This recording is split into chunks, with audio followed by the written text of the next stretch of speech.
सभी का स्वागत है एक बार फिर से आज के एक बहुत ही महत्वपूर्ण क्लास में। आप सभी को मालूम है कि बीपीएससी के तहत जो बिहार में टीचर की एग्ज़ाम हो रही है उसके लिए जो सिलेबस है वह है SCERT बुक। तो उसी क्रम में आज हम लोग 10वें बुक को ख़त्म करेंगे और 10वां जो बुक आज हम लोग ख़त्म करने वाले हैं वह है अतीत से वर्तमान, यानी यह हिस्ट्री की बुक है जो आपके चलती है बिहार के गवर्नमेंट स्कूलों में। तो यहाँ पे इस बुक की अगर हम बात करें तो ये जो बुक आती है भाग 1 और भाग 2 और भाग 3 करके आती है। ये आपको 6ठा से 8वां तक की बुक है। अगर आप भाग 1 पढ़ रहे हैं तो उसमें जो अतीत में वर्तमान है समझ लीजिए आपका पूरा एंशिएंट ख़त्म हो जाएगा। अगर आप भाग 2 पढ़ लेते हैं तो आप समझ लीजिए पूरा जो मेडाइवल है यानी मध्यकालीन इतिहास खत्म होगा। उसी प्रकार इसका जो भाग 3 है जो 8वें क्लास में चलती है, अगर आप इसको कवर कर लेते हैं तो समझ लीजिए पूरा मॉडर्न हिस्ट्री खत्म होगा। लेकिन यहाँ पे अगर इस बुक की अगर हम बात करें, यानी जो सरकारी स्कूल में किताब चलती है आपके हिस्ट्री की, केवल इसी पढ़ने से आपको पूरा, अगर किताब की अगर हम बात करें जो किताब में चीज़ दी गई है, अगर आप केवल उसको कवर करते हैं तो आपका जो पूरा इतिहास कंप्लीट नहीं हुआ। क्योंकि अगर हम इसी बुक में अगर हम बात करें जो प्राचीन इतिहास की जो बुक है भाग 1 में जो 6ठे क्लास की बुक है, इसमें आपको दिया गया है 13 चैप्टर। ये 13 चैप्टरों में जो भी फैक्ट दिया गया है आपको उतना पर्याप्त नहीं है एग्जाम के लिए, आपको और भी चीज़ें पढ़नी पड़ेगी। इसीलिए वीडियो लेट हो रहा है, क्योंकि अगर हम इस बुक में अगर जो भी फैक्ट दिया गया है अगर हूबहू ऐसा ही अगर हम दे दें तो यहाँ से क्वेश्चन तो ज़रूर आपका छूटेगा, क्योंकि इसमें जितना फैक्ट दिया गया है वहाँ पे वह पर्याप्त नहीं है आपके एग्ज़ाम के लिए, आपको अलग से पढ़ना पड़ेगा। तो यहाँ पे हम एक्स्ट्रा फैक्ट को भी इसमें शामिल किए हैं, इसलिए आपको वीडियो थोड़ा लंबा होगा और इसको हम लोग 2 पार्ट में बांट के पढ़ेंगे। क्योंकि अगर हम बात करें अगर एक ही में अगर आप पढ़ते हैं तो ये बहुत लंबा हो जाएगा, क्योंकि इसमें हम फैक्ट जोड़े हैं बहुत सारा जो आपके एग्जाम के लिए इंपॉर्टेंट है। तो इसलिए वीडियो लंबा होगा, इसलिए हम इसको 2 भागों में बांट के पढ़ेंगे। और आज की बात करें तो 6 या 7 चैप्टर आज हम लोग ख़त्म करेंगे, फिर आपको कल एक और मिलेगा इसी का और भाग 2 करके मिलेगा, तो हम लोग उसको आगे देखेंगे। तो चलिए वीडियो को शुरू करते हैं। और वीडियो जो है समय पे नहीं आ रहा है, इसके पीछे कारण यही है। अगर हम केवल बुक में जो फैक्ट दिया अगर उसको हम यहाँ पे कवर करते हैं तो आपको समझ लीजिए बुक तो ख़त्म हो जाएगा, लेकिन आपका जो क्वेश्चन है इस बुक से बाहर बहुत सारा क्वेश्चन छूट जाएगा। इसलिए फैक्ट को इसमें शामिल करने में ही यहाँ पे आपको टाइम लग रहा है। तो थोड़ा सा वेट कीजिए, आपको वीडियो मिलेगा, लेकिन वीडियो जो मिलेगा आप समझ लीजिए एक बार देख लेते हैं तो आपका जो क्वेश्चन है इस टॉपिक से मतलब ना के बराबर छूटेगा। तो पहला इसमें देखिए, पहला जो चैप्टर इसमें दिया गया था हमारा अतीत। तो अतीत के बारे में जो चैप्टर है इस बुक में अगर बात करें तो कोई फैक्ट इसमें दिया गया नहीं था, लेकिन हमारे अतीत का जो अगर हम बात करें तो हमारे अतीत के बारे में जो हम लोग को जानकारी मिलती है वह मिलती है हमारे ऐतिहासिक स्रोत से। जब ऐतिहासिक स्रोत पढ़िएगा तो ऐतिहासिक स्रोत के तहत प्राचीन इतिहास में अगर हम बात करें तो उसमें आते हैं साहित्यिक स्रोत, पुरातात्विक स्रोत और विदेशी यात्रियों के द्वारा जितने भी साहित्य लिखे गए हैं उसका जो विवरण है वही हमारा साहित्य ऐतिहासिक स्रोत है। और इसी के माध्यम से हम लोग भारतीय इतिहास के बारे में या जो हमारे अतीत हुए उसके बारे में जानकारी प्राप्त करते हैं। और इस बुक में अगर हम बात करें तो आपके बुक में दिया गया था कि हाँ किस अध्याय में क्या क्या पढ़ना है। जैसे पढ़ना है कि हाँ 6ठा बुक में जो है आपको पढ़ना है महाजन पद या बौद्ध धर्म, जैन धर्म, तो इसकी बात इसमें कही गई थी, ज़्यादा इसमें फैक्ट कुछ दिया गया नहीं था। तो यहाँ पर आप देख लिए। अब हम आगे बात करेंगे, लेकिन यहाँ पे बात हो रही थी ऐतिहासिक स्रोत की, तो चलिए ऐतिहासिक स्रोत को देख लेते हैं। सबसे पहले अगर हम बात करें साहित्यिक स्रोत का, तो साहित्यिक स्रोत में देख लीजिए बहुत सारा आपको बुक में जो है इस बुक में भी मिलेगा, लेकिन आपको बहुत कम चीज़ें दी गई। जैसे अगर हम बात करें 4 वेद के बारे में, तो 4 वेद के बारे में थोड़ा चीज़ दे दिया गया है, लेकिन हम वेद को पूरे डिटेल में कवर करेंगे इसी वीडियो के अंदर। 12 उपनिषद है टोटल, 6 वेदांग है, आपके 7 ब्राह्मण ग्रंथ है, 4 उपवेद है, 6 आरण्यक है, 2 महाकाव्य है, 18 पुराण पढ़ना है। तो ये सब आपके साहित्यिक स्रोत हुए। इसी के माध्यम से जो है हमारे अतीत के बारे में जानकारी प्राप्त होती है। जैसे यहाँ पे देखिए पुराण हो गया, दर्शन हो गया, स्मृति और आपको जैन और बौद्ध के जितने भी साहित्य है उसके द्वारा भी हम लोग जो है हमारे अतीत के बारे में जानते हैं। और एक आपके देखिए यहाँ पे एक और है लौकिक साहित्य। लौकिक मतलब यहाँ पे साहित्य का मतलब हुआ कि जो भारत के जितने भी इसमें विद्वान हुए या आपको लेखक हुए उनके द्वारा जो कृति थी उसके से जो हम लोगों को जानकारी मिलती है हमारे अतीत के बारे में। जैसे कौटिल्य के जो अर्थशास्त्र है, यहाँ पे इन्होंने जो रचना किया अर्थशास्त्र का, और यहाँ पे इससे जानकारी मिलती है प्राचीन में उसके बारे में। जैसे कलहन का राजतरंगिणी हो गया, पाणिनि का अष्टाध्यायी, विशाखा दत्त का मुद्रा राक्षस, कालिदास का अभिज्ञान शकुंतलम, मालविका अग्निमित्रम, रघुवंशम, मेघदूत और बाणभट्ट का जो हर्षचरित्र है, कादम्बरी है। तो ये सब जो चीज़ है आपको ऐतिहासिक स्रोत कहलाते हैं, क्योंकि इन्हीं के माध्यम से हम लोग इतिहास के बारे में जानते हैं। उसके बाद देखिए अगला 2 नंबर था पुरातात्विक स्रोत। पुरातात्विक में क्या क्या होता है, तो अभिलेख आते हैं, सिक्के आते हैं, मूर्तियाँ, चित्रकला, स्थापत्य, स्मारक, मृदभांड और ये सब चीज़ें जो प्राप्त हुई है प्राचीन काल में, इसी के माध्यम से हमारे अतीत के बारे में जानकारी प्राप्त होती है। उसी प्रकार तीसरा था विदेशी यात्रियों के द्वारा जो विवरण मिलता है। जैसे देखिए भारत में जो भी आपके विदेशी यात्री आए, जैसे अगर हम बात करें यूनानी कौन कौन से लेखक आए थे, तो हेरोडेटस आए थे, निरियाकस आया था, अरिस्टोबुल्स, मेगास्थनीज, डायनेकस और डायनोसिस, ये जब था आपके यूनानी लेखक था। तो एग्जाम में आपको पूछता भी है इसमें कौन सा जो लेखक है और मिलान करने के लिए देता है, तो यहाँ पे ये भी याद रख सकते हैं। जैसे चीनी यात्री आया था, चीनी का लेखक तो कौन था, तो फयान, हैंसांग, इत्सिंग और ये सुंग, तो ये सब क्या था, चीनी यात्री था। उसी प्रकार अरबी लेखक भी भारत में आए, जैसे अलसुमान हो गया, आपके अल बेरूनी हो गए, अल मसूदी हो गए, मार्को पोलो, इब्न बतूता, ये सब अरबी थे। तो यहाँ पे ये आपको भारत में भ्रमण किए और भारत में भ्रमण करने के बाद अपने पुस्तक में इन्होंने भारत के बारे में लिखा और उससे हमको भारत में जानकारी मिलती है। तो ये तो हमारे तीत पहला जो चैप्टर था वो समाप्त हुआ। दूसरा जो है वो आपका चैप्टर है क्या, कब, कहाँ और कैसे। तो यहाँ पे चलिए इसमें बुक में आपको इस चैप्टर में फैक्ट जो है ज़्यादा मिलेंगे। सबसे पहले आपको बुक में दिया गया था कि इतिहास के 3 खाल खंडों में बांट के पढ़ते हैं और आपको पहला इसमें आते हैं प्राचीन इतिहास, दूसरा मध्यकालीन और तीसरा जो है आधुनिक इतिहास आते हैं। और ये तीनों चीज़ जो है आपको जब आगे हम लोग पढ़ेंगे ऐतिहासिक काल तो उसमें ये पढ़ने को मिलेगा। उसके बाद दिया था आपके बुक में कि भारत में प्राचीन काल में मानव जाति के आरंभिक क्रियाकलाप का निर्धारण जो हुआ है वो 8वीं शताब्दी के पहले हुआ, यानी आपको 700 से लेकर 750 ईस्वी के बीच में मानव के जो आरंभिक क्रियाकलाप है उसकी जानकारी मिलती है। और इसी आरंभिक काल में जो है पूर्वी ऐतिहासिक काल कहते हैं, यानी आपको जो मानव का जो क्रियाकलाप प्रारंभ हुआ था उसी काल को बोला जाता है पूर्व ऐतिहासिक काल। तो ऐतिहासिक काल में हम लोग पढ़ते हैं प्राचीन इतिहास, मध्यकालीन और आधुनिक, लेकिन उससे पहले जो काल आए जैसे आपके आधे ऐतिहासिक या प्राग ऐतिहासिक काल, वो आपको कहलाए पूर्व ऐतिहासिक। तो पूर्व ऐतिहासिक में देखिए सबसे पहले हम लोग पढ़ेंगे प्राग ऐतिहासिक काल को। जब प्राग ऐतिहासिक काल पढ़िएगा तो उसमें पढ़ना पड़ता है पाषाण काल। फिर पाषाण काल को जब तोड़िएगा तो 3 पढ़ना है, एक आपको मध्य पाषाण, नव पाषाण और एक पूरा पाषाण। तो यहाँ पे पाषाण काल को 3 भागों में भी आगे हम लोग बांट के पढ़ेंगे कि यहाँ कौन से पाषाण काल में कौन सी चीज़ें जो है आपको खोज की गई थी। लेकिन पूरे पाषाण काल को पढ़िएगा तो आपको 20 लाख ईसा पूर्व से 2500 BC के बीच में यह मिलता है काल इसका। और पाषाण काल में ही आग का आविष्कार हुआ था, पहिया का आविष्कार हुआ, कृषि पशुपालन शुरू हुआ, 2 पैरों पर चलना शुरू किया लोग, अस्थायी निवास प्रारंभ हुआ और सभ्यता का विकास हुआ। तो इसको भी आपको ये पाषाण काल में आते हैं, लेकिन इसको 3 भागों में बांट के पढ़ते हैं। जैसे पूछ लेता है कि पहिया का आविष्कार कब हुआ था, तो ये आपको नवपाषाण काल में हुआ था। तो आगे हम लोग इसको कवर करेंगे। जैसे ही प्रागैतिहासिक काल खत्म होता है तो उसके बाद आता है आधे ऐतिहासिक काल, और आधे ऐतिहासिक में ही हम लोग पढ़ते हैं भारत में सिंधु घाटी सभ्यता और वैदिक सभ्यता को। और उसी प्रकार आपको विश्व में अन्य जगह अन्य सभ्यता चलती थी, जैसे इराक में मेसोपोटामिया शुरू हुई, चीनी में चीनी सभ्यता, यूनान में यूनानी सभ्यता और इटली में रोमन सभ्यता। जब ये आपको समाप्त होता है तो अभी हम लोग पढ़ते हैं ऐतिहासिक काल, और ऐतिहासिक काल में ही आते हैं प्राचीन, मध्यकालीन और आधुनिक। तो ये आपको ऐतिहासिक काल के बारे में आपके बुक में दिया गया था।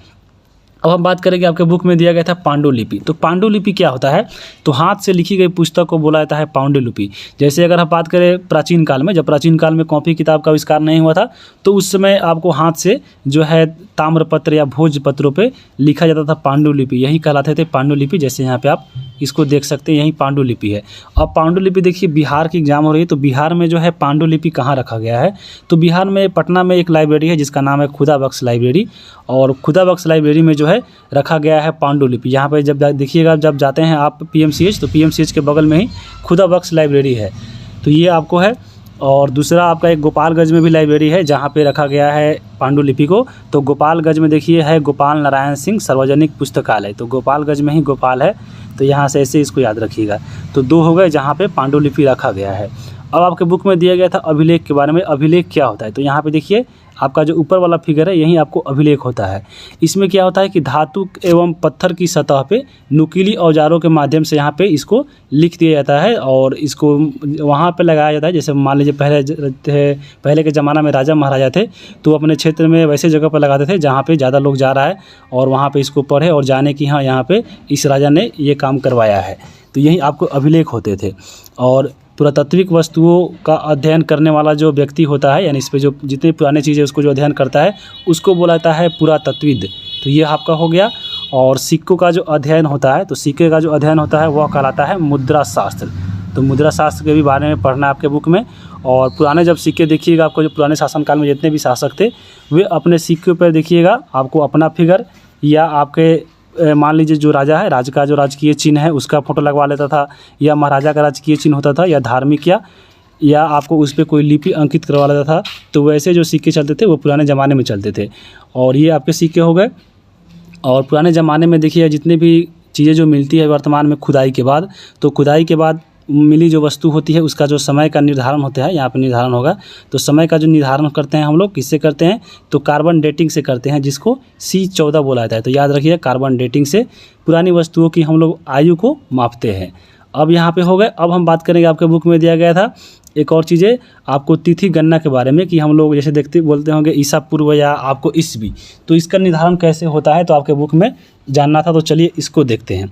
तो पूरे विश्व में तिथि की जो गणना होती है वह ईसा मसीह के जन्म से होती है। यानी ईसा मसीह का जो जन्म होता है वहाँ से शून्य माना जाता है, और आगे का जो काल होता है उसको हम लोग ईस्वी बोलते हैं, और इसके जो पीछे होता है उसको हम लोग ईसा पूर्व बोलते हैं।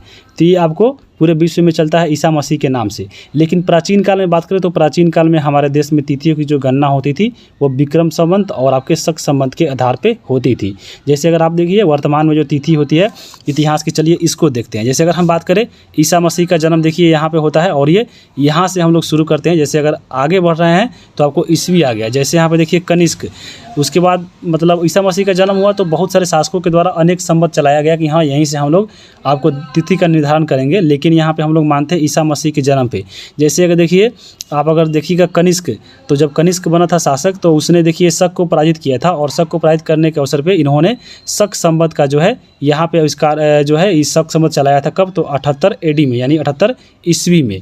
यहाँ पे अगर उसके बाद देखिएगा तो जब गुप्त वंश आया था तो यहाँ पे चंद्रगुप्त प्रथम ने भी यहाँ पे आपको 319 जो ईस्वी है उसमें इन्होंने गुप्त संवत चालू किया था। उसके बाद जब पढ़िएगा आपको आगे और तो 622 ईस्वी में देखिए हज़रत मोहम्मद साहब ने हिजरी संवत चालू किया गया था मक्का से मदीना यात्रा के दौरान।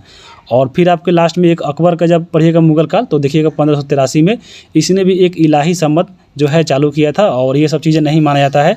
तो ये आपका हो गया। और ईसा मसीह के जन्म के पहले भी आपको जैसे विक्रम संवत था, एक तो 58 BC में चालू हुआ था। उससे पहले भी महावीर के द्वारा महावीर संवत चलाया गया था 527 BC में। उससे पहले भी आपको बुद्ध संवत था 544 BC में।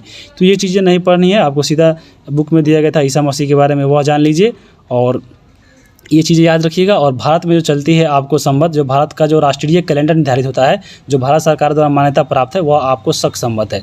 तो शक संवत के बारे में जो है इसको याद रखिएगा। और यहाँ पे BC और AD देख रहे थे, तो यहाँ पे BC का मतलब होता है बिफोर क्राइस्ट, यानी ईसा मसीह के जन्म से पूर्व। और AD का मतलब क्या होता है, तो AD का मतलब होता है एनो डोमिनी, यानी ईसा मसीह के जन्म से आपको बाद, यानी जन्म हो गया उसके बाद जो होता है AD कहलाता है। जैसे यहाँ पे 78 AD था, यानी आपको जन्म, इनके जन्म से बाद यानी यह ईस्वी हो जाएगा।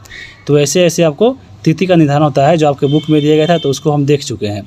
अब आपके देखिए बुक में दिया गया था कि भारत को जो भौगोलिक दृष्टि से बांटा जाता है तो वो कितने भागों में, तो भारत को भौगोलिक दृष्टि से 4 भागों में बांटा गया है।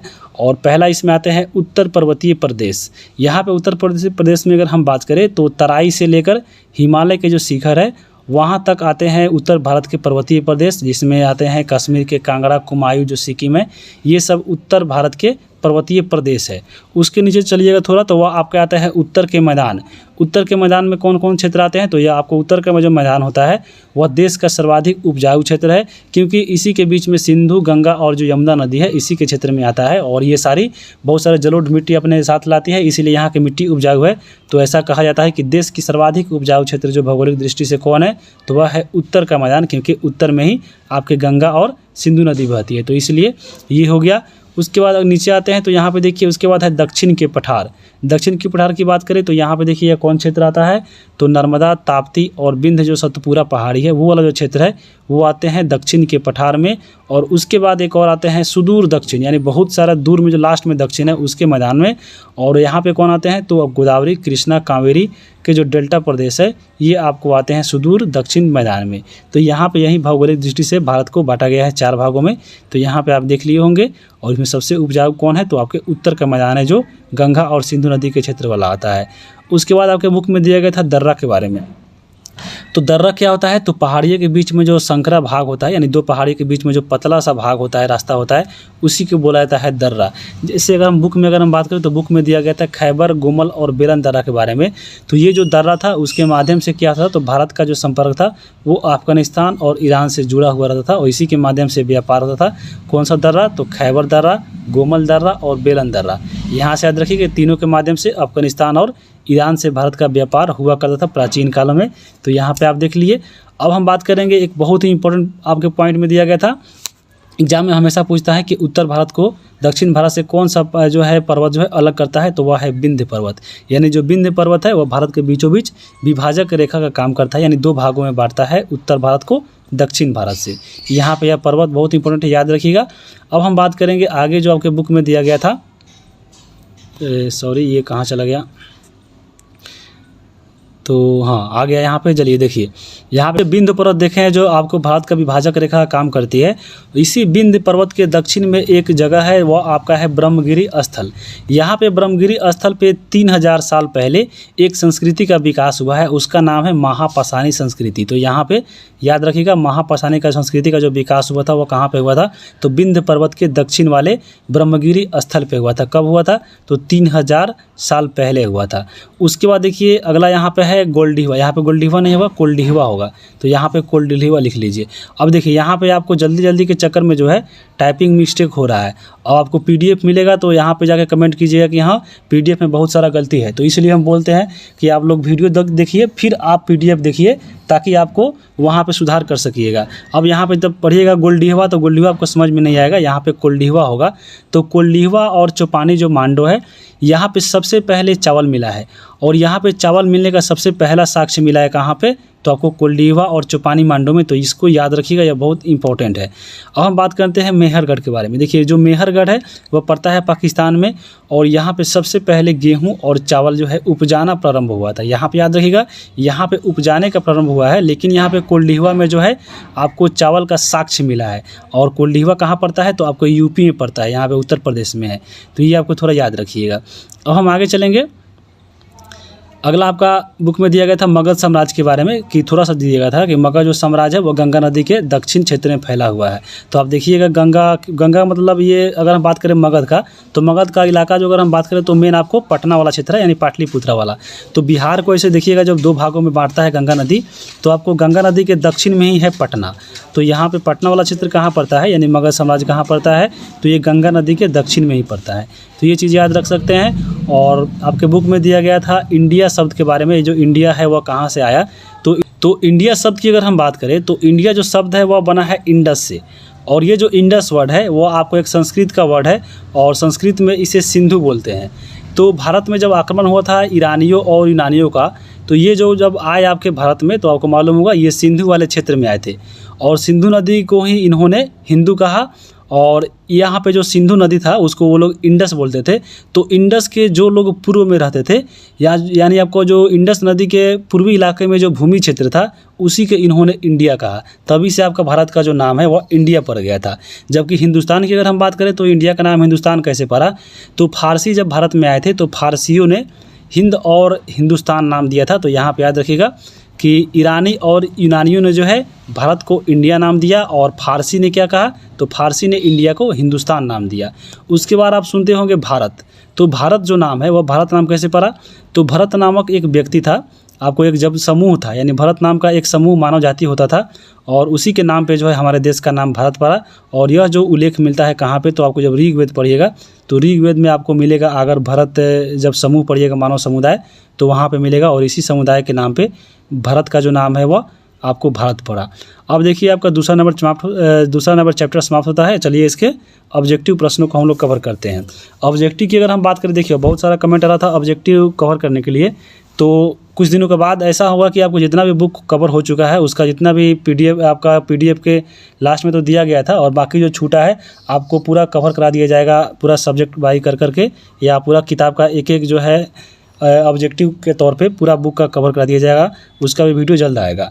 तो यहाँ पे देखिए पहला आपका जो प्रश्न बुक में है कि मनुष्य पशु पौधे के अवशेष की प्राचीनता और का जो निर्धारण होता है वह किस विधि से होता है, तो वही बताए हैं कार्बन डेटिंग विधि से, जिसको कार्बन 14 पत्ती बोलते हैं। तो ऑप्शन नंबर यहाँ पे ए हो जाएगा। दूसरा नंबर सवाल है उत्तर भारत को दक्षिण भारत से कौन सा पर्वत अलग करती है, तो ये बताएं वह करती है विंध्य पर्वत, तो आपको ऑप्शन नंबर 2 हो जाएगा। तीसरा नंबर सवाल है कि चावल का प्राचीन प्रमाण कहाँ मिला है, तो चावल का जो साक्ष्य मिला है वह मिला है कोल्डिहिवा से, तो ऑप्शन नंबर यहाँ पे 1 हो जाएगा। आगे हम बात करेंगे, अब आगे दिया था आपके खाली स्थान भरने के लिए, तो चलिए आगे देखते हैं। यहाँ पे तो ये हो गया है खाली स्थान भरना है। देखिए खाली स्थान में 2 नंबर में है और दिया गया है कि क्षेत्र के अधीन विशाल साम्राज्य की स्थापना हुई थी। तो आपके बुक में विशाल साम्राज्य के बारे में जो चर्चा थी वह थी मगध की। तो मगध की अगर हम बात करें तो मगध कहाँ था, तो मगध जो आपको पड़ेगा देखिएगा भारत के मैप में, यानी आपको बिहार वाला हिस्सा में, यानी उत्तर भारत के दक्षिण क्षेत्र में पड़ेगा। तो यहाँ पे आप भर लीजिएगा उत्तर भारत के दक्षिण में, तो उत्तर भारत के दक्षिण क्षेत्र में, तो आप यहाँ पे उत्तर भारत के दक्षिण आप भर लीजिएगा। जब आपका ऑप्शन आएगा तो ऑप्शन के अनुसार आपको मगध वाला क्षेत्र पूछ रहा है तो आपको जो ऑप्शन रहेगा वहाँ पे आप लगा सकते हैं। दूसरा नंबर यहाँ पे है कि भौगोलिक दृष्टिकोण से भारत को कितने भागों में बांटा गया है, तो वही बताएं हैं भौगोलिक दृष्टि से भारत को 4 भागों में बांटा गया है। उसके बाद है 3 नंबर सवाल कि खाली स्थान ने कुम्हरार नामक स्थान की खुदवाई कराई थी।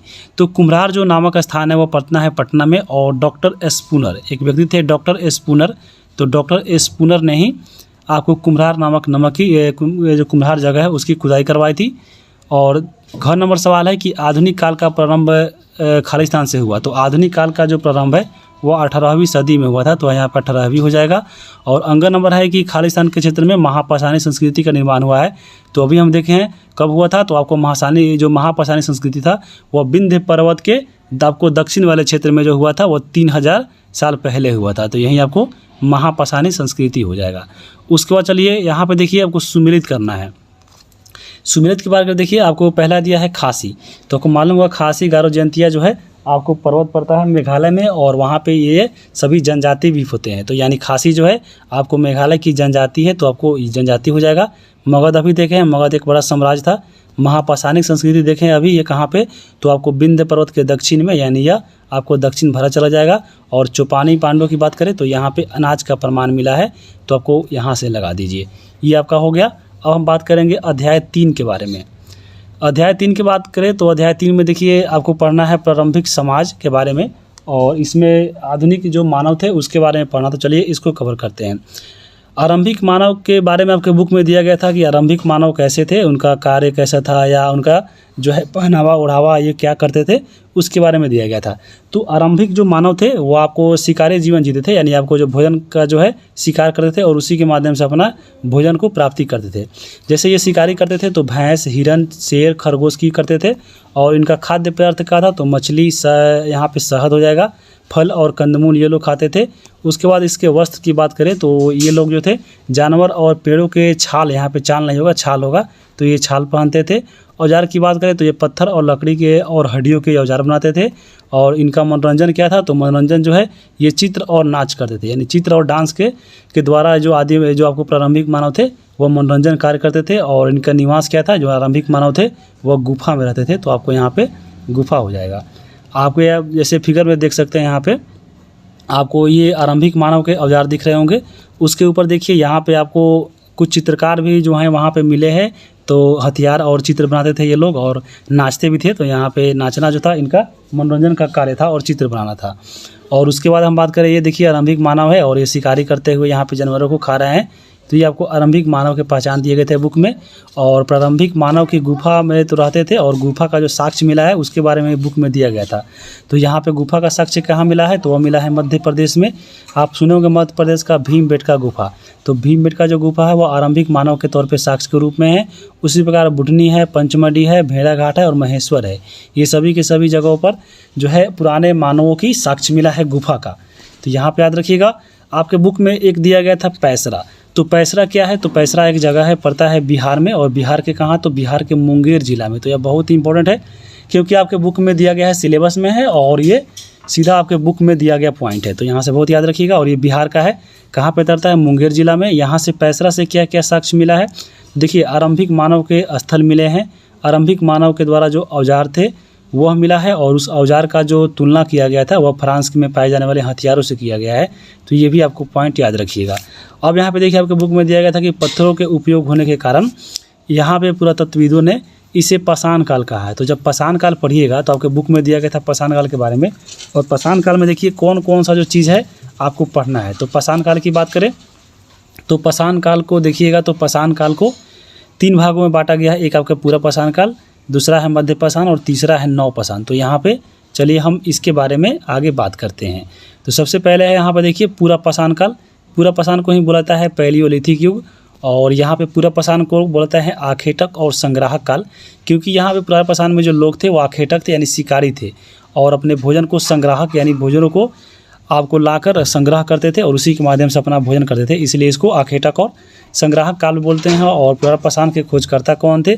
तो रॉबर्ट ब्रूस फूट को ये थे 1863 में, और इन्हीं के द्वारा जो है पलवरम जो मद्रास है वहाँ पे इनके द्वारा एक हैंड एक्स यानी हाथ की कुल्हाड़ी इनके द्वारा खोजी गई थी। तो तभी से जो है पूरा पाषाण काल के खोजकर्ता माने जाते हैं रॉबर्ट ब्रूस फूट। अगर हम बात करें पूरा पाषाण काल में तो देखिए पूरा पाषाण काल में कोई भी शारीरिक अवशेष जो है यानी जीवाश्म प्राप्त नहीं हुआ है। शिकारों के माध्यम से अपना भोजन प्राप्त करते थे, और उसके अलावा कंदमूल और कच्चा मांस खाते थे। औजार की बात करें तो इनका जो औजार था पूरा पाषाण काल में अनगढ़ और अपरिष्कृत था, यानी आपको जैसे मन करे जैसा पत्थर मिल गया वही उनका हथियार बन जाता था, और उसी के माध्यम से ये शिकार करते थे। उसके बाद देखिए अग्नि का आविष्कार जो है पूरा पाषाण काल में ही हुआ था 1 लाख वर्ष पूर्व। यह बहुत इंपॉर्टेंट है। यहाँ पे एक और आता है अग्नि का प्रयोग। तो अग्नि का प्रयोग आपको बाद में मिलेगा। अग्नि का आविष्कार की पढ़ते हैं तो अग्नि का आविष्कार हुआ था पूरा पाषाण काल में। कब? तो 1 लाख वर्ष पूर्व हुआ था। और अग्नि का प्रयोग जो है इनसे अनभिज्ञ थे, यानी ये नहीं जानते थे, इसलिए ये लोग कच्चा मांस खाते थे। जब आगे हम लोग पढ़ेंगे तो वहाँ पे देखिए जब ये अग्नि का प्रयोग जान जाएंगे तो ये लोग पक्के मांस खाएंगे। उसी प्रकार देखिए जो पूरा पाषाण के लोग थे वह पशुपालन से अनभिज्ञ थे, यानी ये लोग जो थे पशुपालन कुछ नहीं करते थे। तो यहाँ पे यह हो गई पूरा पाषाण काल के बारे में। और पूरा पाषाण काल के जो लोग रहते थे वह कहाँ रहते थे? तो गुफा और शैल सरोवर में, यानी पत्थरों के घरों में रहते थे। तो ये हो गया। अब हम बात करेंगे कुछ पूरा पाषाण काल स्थल जो आपको प्राप्त हुए हैं और वहाँ से क्या क्या अवशेष प्राप्त हुए हैं।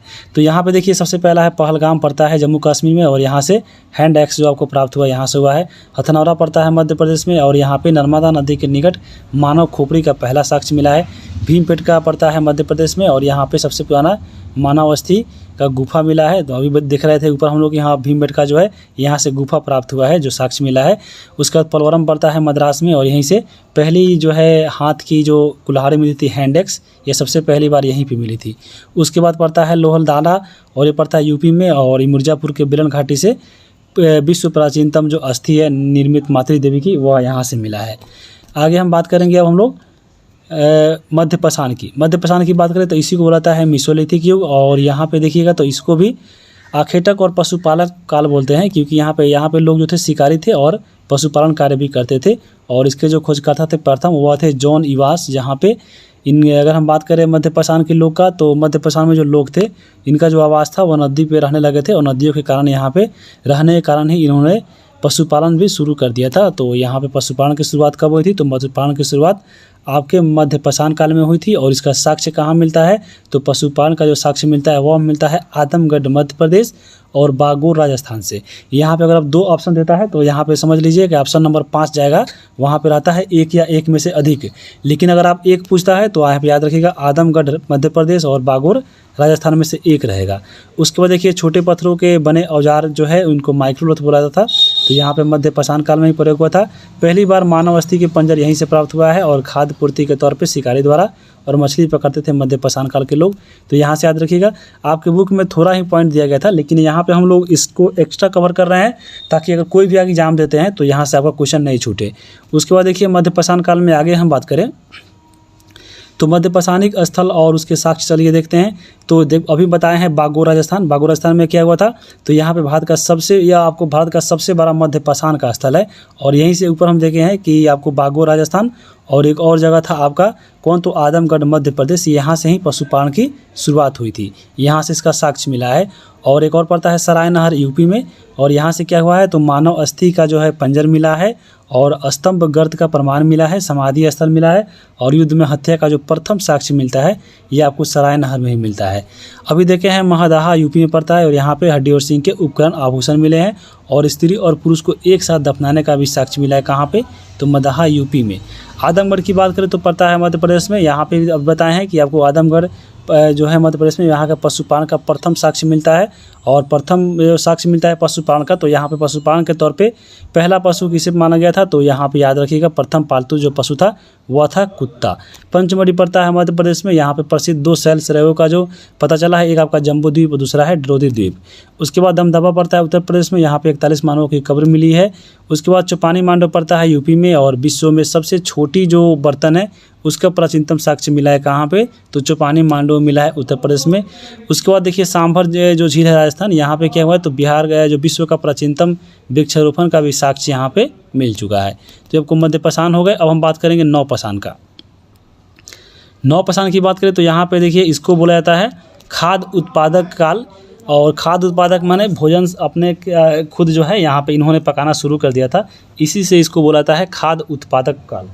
यहाँ पे देखिए कौन कौन सी घटना घटी थी? तो नवपाषाण काल में देखिए कृषि और पहिया का आविष्कार हो गया था, अग्नि का प्रयोग करना ये लोग सीख चुके थे, पत्थर के पॉलिशदार हथियार बनाने लगे, जैसे कुल्हाड़ी हो गए, अन्य चीज़ें थी वो पॉलिश हुआ एवं पर चिकना बनाते थे। उसके बाद देखिए कृषि और पशुपालन का शुरुआत हो गया, और अभी बताया है जो कुत्ता था वो सबसे पहला पशु था। उसके अलावा आपको भेड़ और घोड़ा भी जो थी वो आपके लोग पालते थे। उसके बाद तांबे का जो है पहली बार जो प्रयोग किया गया वह नवपाषाण काल में हुआ। यानी जब नवपाषाण काल खत्म हो रहा था तो आखिरी में ही आपको जब आगे पढ़ेंगे हम लोग वैदिक युग, तो वहाँ पे कि अगर हम देखेंगे लोहे का प्रयोग, लेकिन यहाँ पे ये तांबे का प्रयोग है। तो सबसे पहले धातु का जो प्रयोग किया गया था वो आपको तांबा का प्रयोग किया गया था, और जो लोहा का देखिएगा तो लोहा आपको वैदिक युग में मिलेगा 1000 ईस्वी के आसपास। ये आपको जो अंजीर खेड़ा है वहाँ पे प्राप्त हुआ था। तो हम लोग जब वैदिक युग पढ़ेंगे तो वहाँ पे कवर करेंगे। मिट्टी के बर्तन भी जो है जो मृत भांड था वह पहली बार मिला था कहाँ पे? तो नवपाषाण काल में ही मिला था। और पहली बार अस्थायी जीवन का जो निवास था वह कहाँ पे देखने को मिलता है? तो वह मिलता है नवपाषाण काल में बलूचिस्तान के मेहरगढ़ से। तो यहाँ पे अस्थायी जीवन के बारे में आप देख लिए। अब हम बात करेंगे कुछ स्थल के बारे में जो जुड़ा हुआ है नवपाषाणिक से, जैसे मेहरगढ़ जो पड़ता है बलूचिस्तान में। यहाँ पे क्या हुआ है? तो कृषि और कपास का जो प्राचीनतम साक्ष्य मिला है वह मिला है मेहरगढ़ से, और मेहरगढ़ में सबसे पहले जो है कृषि उगाया गया था, ये आपको पहला नंबर पे याद रखिएगा। और गेहूं और जौ की खेती का जो प्रमाण मिलता है वह कहाँ से मिलता है? तो आपको मेहरगढ़ इसे यहाँ से मिलता है। मेहरगढ़ में कच्ची ईंटों का आयताकार मकान मिला है, और यहाँ पे अस्थायी जीवन के प्रथम प्रमाण मिले। तो बहुत इंपॉर्टेंट है, अस्थायी जीवन के प्रथम प्रमाण कहाँ मिले हैं? तो मेहरगढ़ में मिले हैं। बुर्जहोम की बात करें तो बुर्जहोम पड़ता है कश्मीर में, यहाँ पे युग्मित सौदा का प्रमाण मिला है, और मानव कंकाल के साथ कुत्ते को दफनाने का जो साक्ष्य है वह बुर्जहोम से मिला है। उसके बाद देखिए गुफरा काल पड़ता है कश्मीर में, यहाँ पे सिलबट्टा जो होता है मसाला पीसने वाला उसका यहाँ पे साक्ष्य मिला है, और उसी के साथ हड्डी से निर्मित सुई का प्रमाण मिला है, और कृषि और पशुपालन का भी साक्ष्य मिला है। कहाँ पे? तो आपको मिला है कश्मीर के गुफ कराल से। उसके बाद कोल्डिवा पड़ता है यूपी में, जहाँ से चावल के दाने का जो है साक्ष्य मिला है, तो ये भी याद रखिएगा। उसके बाद अगर हम बात करेंगे चौपानी मांडव पड़ता है यूपी में, और चौपानी मांडव की अगर हम बात करें तो चौपानी मांडव तो देख लिया आपको पड़ता है उत्तर प्रदेश में, और ये विश्व के प्राचीनतम मृत भांड जो है यहीं से मिला है। और चिरांद पड़ता है बिहार में, और बहुत ही इंपॉर्टेंट है। तो चिरांद की बात करें तो हड्डी से बने कई उपकरण जो है प्राप्त हुए वह चिरांद से मिलते हैं। तो यहाँ पर चिरांद देख लीजिए। अब अगर हम बात करें बिहार के एक नवपाषाणिक स्थल के बारे में दिया गया था, वह था आपका मुंगेर और चिरांद। तो ये दो ही स्थल है जो नवपाषाणिक स्थल है बिहार के, तो बहुत ही इंपॉर्टेंट है, इसको याद रखिएगा चिरांद और मुंगेर के बारे में। अब हम चलते हैं अभ्यास पे। तो यहाँ पे पहला सवाल है कि भारतीय उपमहाद्वीप में आरंभिक मानव के निशान किस राज्य में ज़्यादा मिले हैं? तो वह मिला है मध्य प्रदेश में। तो ऑप्शन नंबर यहाँ पे 3 हो जाएगा। दूसरा सवाल है प्रारंभिक औजार अधिकांशतः किस चीज़ से बने होते थे? तो प्रारंभिक जो औजार है वह आपको पत्थर के बने होते थे, यानी शुरू में तो पत्थर के ही बने, तो आपको ऑप्शन नंबर यहाँ पे 2 हो जाएगा। उसके बाद तीसरा नंबर है कि आधुनिक मानव बस्तियों से जुड़ा पैसरा नामक स्थान बिहार के किस जिला में है? तो ये बताए हैं, ये जो आपका पैसरा नामक जगह है वह पड़ता है मुंगेर में। तो ऑप्शन नंबर यहाँ पे 3 हो जाएगा। पाषाण काल को कितनों भागों में बांटा गया है? तो पाषाण काल को 3 भागों में बांटा गया है। तो ऑप्शन नंबर यहाँ पे क्या हो जाएगा? घ का 2 हो जाएगा। और पाषाण काल में कौन आते हैं? तो मध्यपाषाण और नवपाषाण और पूरा पाषाण। यहाँ पे देखिए 2 नंबर है खाली स्थान भरने के लिए, और पहला है कि भीमबेटका किस राज्य में है, तो भीमबेटका पड़ता है मध्य प्रदेश में, तो यहाँ पे मध्य प्रदेश भर दीजिए। उसके बाद है आरंभिक मानव का मुख्य बसेरा खाली स्थान था, तो अब जो आरंभिक मानव थे वह कहाँ रहते थे, तो आपको गुफा में रहते, तो यहाँ पे आप गुफा भर दीजिए। तीसरा नंबर है पाषाण काल के लोग मनोरंजन के लिए चित्र और खाली स्थान कर देते, तो यहाँ पे चित्र और उसके साथ नाच कर देते, तो चित्र और नाच हो जाएगा। खाली स्थान साल पहले दुनिया की जलवायु गर्म होने लगी थी, तो 14,000 साल आपके बुक में दिया गया था, उसके बाद दुनिया की जो जलवायु है वह गर्म होने लगी है। उसके बाद अध्याय 4 है कि प्रथम कृषक और पशुपालक, और चलिए हम लोग इसको कवर करते हैं। पहला आपको बुक में दिया गया था कि खेती की शुरुआत सबसे पहले ईरान और इराक देश में हुआ था। याद रखिए अगर विश्व में पूछे कि हाँ खेती का शुरुआत सबसे पहले कहाँ हुआ था, तो इराक और ईरान में हुआ था, और यहाँ से की जो पहाड़ी थी वो पहाड़ी के तलछटी में होती थी। और आपको बता दें कि 8 से लेकर 10,000 साल पहले जो है यहाँ पे खेती होती थी। उसके बाद अगर हम बात करें भारत में खेती की, तो भारत में खेती की जो शुरुआत होती है वो आपको पश्चिमी उत्तर भारत में हुई थी, और ये 5 से 6,000 साल पहले हुआ था। उसके बाद अगर हम बात करें दिया गया था आपके बुक में कि पहला पालतू जानवर कौन था, तो ऊपर भी बताया है कि पहला जो पालतू था वह कुत्ता था, और इसके अलावा भी अन्य था जैसे सुअर और भेड़ बकरी हो गए, इसको भी लोग पालते थे, तो यहाँ पे इसको याद रखिएगा। अब हम आगे चलते हैं। आगे आपके देखिए बुक में दिया गया था कुछ प्राप्त वस्तु और जो भी चीज़ जो है आपके जहाँ पे मिले हैं, जैसे अगर देखिए हम बात करें गेहूँ, जौ, भेड़ और बकरी का, तो ये जो आपको पूरा स्थल जहाँ पे प्राप्त हुए है वो हम मेहरगढ़ जो पड़ता है पाकिस्तान में, वहाँ से देखिए याद रखिएगा गेहूँ, जौ, भेड़ और बकरी प्राप्त हुआ है। कोल्डिहवा की बात करें तो उत्तर प्रदेश में पड़ता है, यहाँ पे चावल और जानवरों की हड्डियाँ मिली है।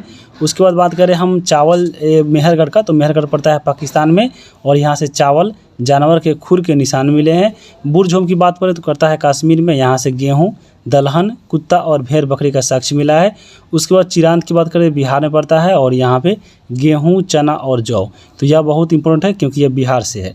उसके बाद हम बात करेंगे काला चना, ज्वार, बाजरा, भेड़ जो भेड़ होते हैं और सुअर होते हैं, इसका जो साक्ष्य मिला है वो आंध्र प्रदेश के पय्यमपल्ली से मिला है, तो ये आपके बुक में दिया गया था, तो बहुत इंपॉर्टेंट है, यहाँ से आपके एग्जाम में क्वेश्चन आ सकता है, तो इसको देख लीजिएगा। उसके बाद हम बात करेंगे आपके बुक में पढ़ना था मेहरगढ़ के बारे में, तो मेहरगढ़ की बात करें तो मेहरगढ़ जो पड़ता है पाकिस्तान में पड़ता है। यहाँ पे सबसे पहले गेहूँ और जौ और पशुपालन के साक्ष्य मिले थे। भेड़ बकरी पालने का भी यहाँ पे साक्ष्य मिला है। यहाँ के घर जो होते थे आयताकार और चौकोर होते थे, और मृतकों को दफनाने के साक्ष्य भी जो है मेहरगढ़ से मिला है, तो यहाँ पे आपके यह देख लीजिएगा। अब हम बात करेंगे चिरांत के बारे में, जो चिरांत आपके बुक में दिया गया है और बार बार मिल रहा है, तो चिरांत जो है वह पड़ता है बिहार में, कहाँ पे, तो छपरा जिला में। यहाँ से कौन कौन साक्ष्य मिला है, तो देखिए पत्थर और हड्डी और सिंग के औजार मिले हैं। यहाँ की जो घर थी वह गोल होती थी, और चूल्हा, बर्तन, गेहूँ, धान, सुअर, ये मसूर और मिट्टी के जो खिलौने प्राप्त हुए हैं वह चिरांत से हुए, तो आपको बिहार का है, तो यह बहुत इंपॉर्टेंट है। आगे हम बात करेंगे इसके अभ्यास की। पहला यहाँ पे क्वेश्चन दिया गया है कि सबसे पहले किस जानवर को आदमी ने पालतू बनाया था, तो ये बताए हैं कुत्ता को सबसे पहले पालतू बनाया गया था। ख नंबर है गेहूं का प्राचीनतम साक्ष्य कहाँ मिलता है, तो गेहूं का जो प्राचीनतम साक्ष्य मिला है अभी बताएं कहाँ पे, तो मेहरगढ़ में मिला है, तो यहाँ पे ऑप्शन नंबर आपके क्या हो जाएंगे, ख हो जाएंगे। उसके बाद हम बात करेंगे 3 नंबर सवाल है कि चावल का प्रमाण भारत में कहाँ मिलता है, तो चावल का जो प्रमाण मिला है वह आपको मिलता है कहाँ से, तो वह मिलता है कोल्डिहवा से, तो यहाँ पे आपके ऑप्शन नंबर 1 हो जाएंगे, कोल्डिहवा पड़ता है उत्तर प्रदेश में। उसके बाद हम बात करेंगे सुमेलित करने के लिए दिया गया, इसे देखिए पहला है आपका चिरांत, अभी बताया है चिरांत पड़ता है छपरा जिला बिहार में, तो आपके बिहार हो जाएगा। मेहरगढ़ पड़ता है पाकिस्तान में, बुरझोम पड़ता है कश्मीर में, और कोल्डिहवा पड़ता है उत्तर प्रदेश में, तो ऐसे भी आपके क्वेश्चन आ सकते हैं। अब हम अध्याय 5 की बात करेंगे। अध्याय 5 में है प्रारंभिक शहर एवं प्रथम नगरीकरण, और यहाँ पे यह आपका चैप्टर में बहुत ही ज़्यादा इंपॉर्टेंट पॉइंट दिया गया था, चलिए हम लोग इसको कवर करते हैं। और इसमें आपके ताम्रपाषाण युग के बारे में पढ़ना था, तो यहाँ पे धातु युग जो था उसके बारे में पढ़ना था। तो देखिए जब नवपाषाण युग चल रहा था पीछे हम लोग देखे हैं, तो नवपाषाण युग के अंतिम चरण में धातु का खोज हुआ था, और वो आपको धातु कौन था, तो तांबा था। तो यहाँ पे नवपाषाण युग में ही आपको अंतिम चरण में तांबा का व्यवहार आरंभ हो गया, और धीरे धीरे लोग जो है अन्य धातु जैसे कांसा और लोहा हो गया, ये सबको मिलाकर नए नए जो है आपको धातु बनाए और परिचित हुए, और इसी के कारण जो है पाषाण युग के बाद धातु युग की शुरुआत हुई थी। धातु युग में जो है 3 युग पढ़ना पड़ता है, एक आपका ताम्र युग, दूसरा है कांस्य युग और तीसरा है लौह युग। तो चलिए इसको देखते हैं। यहाँ पे मेन रूप से जो बुक में दिया गया था वो आपके ताम्र युग के बारे में ही दिया गया था। तो ये बताए हैं ताम्र के यानी तांबा के बारे में। तो प्रथम उपयोग में लाने वाला यह धातु तांबा था और इसके साक्ष्य कहाँ मिले थे, तो अतिरपक्कम से मिले थे, जहाँ पे तांबे की कुल्हाड़ी प्राप्त हुई थी।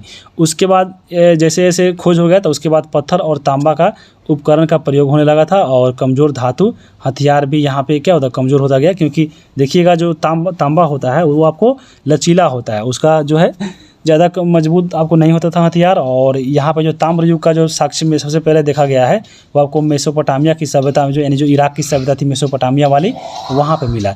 उसी प्रकार हम बात करें कांस्य युग की, तो आपको मालूम होगा जो कांस्य से बनता है वह तांबा और टीन से मिल के बनता है। तो आपको ये भी पूछ सकता है कि तांबा और टीन से क्या मिलता है, तो कांस्य से मिलता है, जिसको कांस्य युगीन सभ्यता पढ़े होंगे आप कहाँ पे, तो सिंधु घाटी सभ्यता में। और यहाँ पे देखिए तांबा से ये जो था इसका हथियार वह मजबूत होता था, क्योंकि तांबा लचीला होता है और जो कांस्य होता है यहाँ पे थोड़ा मजबूत होता है। और यहाँ पे जब कांस्य युगीन पढ़िएगा तो कांस्य युग के बारे में सिंधु घाटी सभ्यता जानी जाती है। लौह युग की बात करें तो यहाँ पे देखिए लौह युग, यह आपको सबसे मजबूत इसके हथियार बनते थे। और लौह युग के बारे में पढ़ना पड़ता है वैदिक युग में। जब वैदिक काल में पढ़िएगा, उत्तर वैदिक काल, तो वहाँ पर आपको ये पढ़ने को मिलेगा लौह युग के बारे में। तो हम लोग वहाँ भी इसको कवर करेंगे। अब हम बात करेंगे, आपके बुक में दिया गया था कि धातु के आविष्कार होने से कृषि कार्य में विकसित हुए और नए नए शहरों की जो स्थापना हुई। तो नए नए शहर कौन बने थे, तो देखिएगा सिंध में बना था कोटदीजी और अमीरी, उत्तरी पंजाब में बना सरायखेला और जलीलपुर, और राजस्थान में बना था कालीबंगा। तो आपको ये बुक में दिया गया था, तो इसको याद रखिएगा। और के बुक में देखिए पढ़ना था मानव संस्कृति के बारे में, कि मानव संस्कृति जो मानव सभ्यता जो बनती है उसके लिए क्या मापदंड होना चाहिए, यानी किस आधार पे हम कहेंगे कि हाँ यहाँ पे जो संस्कृति है वह मानव संस्कृति है। तो उसके लिए जो दिया गया था आपके बुक में मापदंड, यह दिया गया था कि जो क्षेत्र शहर में तब्दील हो रहा हो, लेखन कला और कला जो है वहाँ पे विकसित हो गई हो, व्यापार कारीगरी विज्ञान का जो विकास हो वह हो चुका है, वहीं आपको मानव संस्कृति कहलाता है।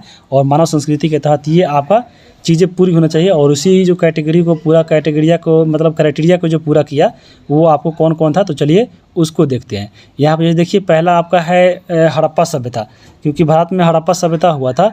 और ये सब ऊपर देखें हम लोग मापदंड, तो क्योंकि यह चीज़ पूरा कर ली थी, इसको यहाँ पे बोला गया आपको ये कि ये आपको भारत जो हड़प्पा है वह हड़प्पा सभ्यता कहलाएगी। उसी प्रकार इराक में मेसोपोटामिया सभ्यता हुई, मिस्र में मिस्र की सभ्यता हुई, और चीन में जो है यहाँ पे सांग सभ्यता जो है विकसित हुआ था। उसके बाद देखिए भारत वाला पढ़ना है, तो भारत में दो पढ़ना है, एक आपका पढ़ना है सिंधु घाटी सभ्यता और दूसरा है वैदिक सभ्यता। तो आपको सिंधु घाटी सभ्यता को चलिए हम लोग कवर करते हैं, यानी आपको सिंधु घाटी सभ्यता इसी के बुक में पढ़ना था। और चलिए इसको देखते हैं, आपके बुक में भी जो पॉइंट दिया गया था उसको भी कवर करेंगे, और साथ में जो एक्स्ट्रा फैक्ट दिया गया था उसको भी हम लोग यहाँ पे कवर करेंगे। तो सबसे पहले सिंधु घाटी सभ्यता की बात करें तो इसका नामकरण की बात करते हैं। इसको अन्य नामों से जाने जाते हैं, जैसे सिंधु घाटी सभ्यता को ही बोला जाता है हड़प्पा सभ्यता। और हड़प्पा सभ्यता इसको क्यों कहा जाता है, क्योंकि जब सिंधु घाटी सभ्यता की खुदाई हो रही थी तो सबसे पहला जो स्थल खोजा गया था वह खो गया था हड़प्पा। तो यहाँ पे इसलिए इसको हड़प्पा सभ्यता भी बोला जाता है, क्योंकि यह सबसे पहली बार खोजा गया स्थल था। उसके बाद देखिए इसको बोला जाता है कांस्य युगीन सभ्यता, क्योंकि यहाँ पे सिंधुवासी के जो लोग थे वह पहली बार तांबा और टीन को मिलकर कांस्य धातु बनाया था, इसलिए इसको कांस्य युगीन सभ्यता बोलते हैं। उसी प्रकार बोलते हैं इसको सिंधु घाटी सभ्यता। तो सिंधु घाटी सभ्यता क्यों बोलते हैं, क्योंकि सिंधु घाटी सभ्यता की जब खुदाई हो रही थी तो यहाँ पे सिंधु नदी के किनारे जो है सबसे ज़्यादा जगह स्थान मिल रहे थे। तो यहाँ पे इसलिए बोला गया कि यह सिंधु घाटी सभ्यता के नाम से भी जानी जाती है। और इसको प्रथम नगरीय सभ्यता भी बोलते हैं, क्योंकि भारतीय उपमहाद्वीप में प्रथम जो नगरीय सभ्यता थी यहीं पे देखने को मिली थी। तो यहाँ पे आप देख लिए। अब भारत में जो ये आपको पढ़ रहे हैं सिंधु घाटी सभ्यता, यानी आपको जो हड़प्पा सभ्यता है वह विश्व की तीसरी और सर्वाधिक जो है विकसित सभ्यता है। और इससे पहले अगर हम बात करें तो पहले नंबर पर आता है मेसोपोटामिया की सभ्यता, जो आपको पड़ता है इसको ही बोला था सुमेरियन सभ्यता, और यहाँ पे इसको दजला और फरात नदी के बीच में है। जबकि दूसरा जो है सभ्यता जो भारत में वो आपको दूसरे नंबर पे जो है आपका दूसरा नंबर पे है मिस्र की सभ्यता, जिसको नील नदी के किनारे खोजा गया था। और आपका जो हमारे देश में हड़प्पा सभ्यता वह 3 नंबर पे आता है। तो यहाँ पे ये चीज़ें याद रखिएगा। अब हम बात करेंगे काल के बारे में, यानी आपका जो हड़प्पा काल था उसका समय क्या था। तो आपको कार्बन डेटिंग के अनुसार बताया जाता है कि इस 2500 से लेकर 1700 BC है। और जो जॉन मार्शल थे इनका कहना था कि 3250 से 2750 है। तो आपको ज़्यादा जो माना जाता है वो कार्बन डेटिंग वाला ही माना जाता है। और जॉन जो मार्शल थे वो सर्वप्रथम इस सभ्यता को सिंधु घाटी सभ्यता कहा था। तो ये भी पूछ सकता है कि सबसे पहले सिंधु घाटी सभ्यता को सिंधु घाटी सभ्यता कहकर किसने पुकारा, तो वे थे जॉन मार्शल। तो यहाँ पे जॉन मार्शल याद रखिएगा। ये जो सिंधु घाटी सभ्यता का आप देख रहे हैं खोज हुआ था, तो सिंधु घाटी सभ्यता का जो खोज किया था वो आपको भारत में एक विभाग होता है और विभाग के जो कर्मचारी होते हैं उन्हीं के द्वारा खोजा जाता है। तो भारत में अभी भी है भारतीय पुरातत्व सर्वेक्षण विभाग, इसी का काम होता है भारत में जितने भी प्रागैतिहासिक स्थल है उसके खोजने का कार्य होता है। और इसके जो जन्मदाता थे वो थे अलेक्जेंडर कनिंघम, और ये पहले महानिदेशक थे और 1861 में जो है इसकी स्थापना हुई थी भारतीय पुरातत्व सर्वेक्षण विभाग का। जब यहाँ पे खोजा जा रहा था सिंधु घाटी सभ्यता, तो शुरू में देख रहे हैं जब पंजाब में रेलवे लाइन बिछाई जा रही थी 1853-54 के समय, देखिएगा 1853 में जब रेलवे लाइन चला था। तो जब उससे पहले पंजाब में जब रेलवे लाइन बिछाई जा रही थी तो वहाँ पे पंजाब में बहुत सारे जब है उसमें रेलवे लाइन बन रहा था तो बहुत सारे अवशेष मिल रहे थे, ईंट मिल रहा था या जो चीज़ मिल रहे थे, तो वहाँ के लोगों ने इस बात को नहीं समझा और वहाँ पे जितने भी ईंट मिल रहे थे सब कोई ले जाकर अपने अपने घर में रख लिया था। लेकिन वहाँ पे ज़्यादा ध्यान नहीं दिया गया और शोध नहीं किया गया और सभ्यता का पता नहीं चला था। जैसे अगर हम बात करें, सबसे पहले चार्ल्स मैसन ने खोया था पहली बार 1826 में, लेकिन इन्होंने भी ध्यान नहीं दिया। जब रेलवे लाइन बिछाया जा रहा था पंजाब के साइड में बटन बंधु और अलेक्जेंडर कनिंघम के द्वारा, तो यहाँ पे 1856 में भी कुछ चीज़ें प्राप्त हुई थी, लेकिन इसको शोध नहीं किया गया और सभ्यता का पता नहीं चल पाया था सिंधु घाटी सभ्यता का। लेकिन जब 1921 में यहाँ पे जब जॉन मार्शल जो है भारतीय पुरातत्व विभाग के सर्वेक्षण के जो है यहाँ पे निर्देशन बने, तो इन्हीं के निर्देशन में ही हड़प्पा की खोज की गई थी। और फिर उसके अगले साल यानी 1922 में राखल दास बनर्जी के नेतृत्व में मोहनजोदड़ो की खुदाई हुई थी। तो यहाँ से पूछ लेता है कि आपको दयाराम सहनी ने जो है हड़प्पा की खोज की और मोहनजोदड़ो ने, आपको याद रखिएगा कि आपको मोहनजोदड़ो की खोज किसने की, तो राखल दास बनर्जी ने की थी। 1921 और 1922 वाला डेट भी यहाँ पे याद रखिएगा। अब हम बात करेंगे यहाँ पे इसका विस्तार का। तो यहाँ पे देखिए, जब हड़प्पा सभ्यता के विस्तार देखिएगा तो आपको भारत के जम्मू कश्मीर में, हरियाणा, पंजाब, उत्तर प्रदेश, महाराष्ट्र, राजस्थान, गुजरात में आपको भारत में इसका विस्तार मिलेगा। और पाकिस्तान की बात करें तो पाकिस्तान में भी मिलेगा, जैसे पंजाब, सिंध और बलूचिस्तान हो गए। अफगानिस्तान की बात करें तो अफगानिस्तान के 2 जगहों पर मुंडी आक और सुरती गोई जो जगह है, यहाँ पे सिंधु घाटी सभ्यता का विस्तार मिलता है। यानी टोटल अगर हम बात करें सिंधु घाटी सभ्यता का, तो टोटल 3 देशों में जो है सिंधु घाटी सभ्यता का विस्तार मिलता है, भारत, पाकिस्तान और अफगानिस्तान। और ये तीनों जगह मिलकर 13 लाख वर्ग किलोमीटर क्षेत्र में जो है सिंधु घाटी सभ्यता फैला हुआ है, जैसे यहाँ पे आप मैप में भी देख सकते हैं। आपको यहाँ मैप दिख रहा होगा। और इधर हम बात करें, देखिए आपको सबसे जो ऊपरी भाग है, ये आपको पड़ता है चिनाब नदी के पास कौन सा, तो आपको मांडा, यहाँ पे सबसे इसका उत्तरी भाग है। सबसे दक्षिणी भाग पड़ता है इसका महाराष्ट्र में दैमाबाद में, और सबसे इसका पूर्वी भाग पड़ता है हिंडन नदी के पास आलमगीर में, और इसका पश्चिमी भाग पड़ता है कहाँ पे, तो ये दासक नदी के किनारे पड़ता है कहाँ पे, तो ये आपको बलूचिस्तान में। तो ये आपका इसका चौहद्दी कह सकते हैं। जैसे आपको देख लीजिए, पूर्व से पश्चिम की लंबाई 1600 किलोमीटर है और ये 1400 उत्तर से दक्षिण है। तो ये आपको जो देख रहे हैं फिगर, ये आपको सिंधु घाटी सभ्यता का चौहद्दी हो गया। और सिंधु घाटी सभ्यता में जैसे आप देख सकते हैं, यहाँ पे आपका फिगर दिख रहा होगा। और यहाँ पे देखिएगा, आपको ये वाला जो देखिएगा हिस्सा, ये आपको गुजरात वाला हिस्सा आपको लग रहा होगा भारत का, और ये आपका इधर पाकिस्तान हो जाता है और इधर भारत हो जाता है। तो ये सब जो हिस्सा था आपके पड़ता है सिंधु घाटी सभ्यता। और जब इसका देखिएगा आकृति, तो सिंधु घाटी सभ्यता का जो आकृति है वह तिरुकोनामा, जैसे त्रिकोणाकार जो माना जाता है। जैसे देखिए, यहाँ पे चला गया और यहाँ पे इसको लाइए, ऐसे ऐसे और ऐसे, तो यहाँ पे ये त्रिकोणाकार पूछा जाता है कि सिंधु घाटी सभ्यता का आकार कैसा है, तो आपको त्रिकोण आकार का है। और सर्वाधिक स्थल प्राप्त कहाँ से हुए हैं, तो वह हुआ है भारत में गुजरात से। जैसे आप गुजरात देखिएगा, यानी ये वाला जो हिस्सा है आपका गुजरात में ये सब देखिए बहुत सारा इतना जो जगह है वो आपको मिलता है कहाँ पे, सबसे ज़्यादा चीज़ें मिलती है आपको हड़प्पा सभ्यता का स्थल कहाँ से, तो गुजरात से मिलता है। जैसे लोथल हो गया, धौलावीरा गुजरात में पड़ता है, रंगपुर गुजरात में पड़ता है, रोजदी पड़ता है, सुतकांगेडोर पड़ता है। तो ये सब चीज़ें पड़ता है कहाँ पे, तो गुजरात में, इसलिए यहाँ पे याद रखिएगा। और सबसे बड़ा स्थल की बात करें तो सबसे बड़ा सिंधु घाटी का जो सभ्यता है वह आपका मोहनजोदड़ो है। और भारत में सबसे बड़ा स्थल कौन है, तो भारत में याद रखिएगा हरियाणा राखीगढ़ी पड़ता है। और पूरे अगर हम बात करें हड़प्पा में तो वो पड़ता है मोहनजोदड़ो पाकिस्तान में, और भारत में राखीगढ़ी हरियाणा का नाम याद रखिएगा।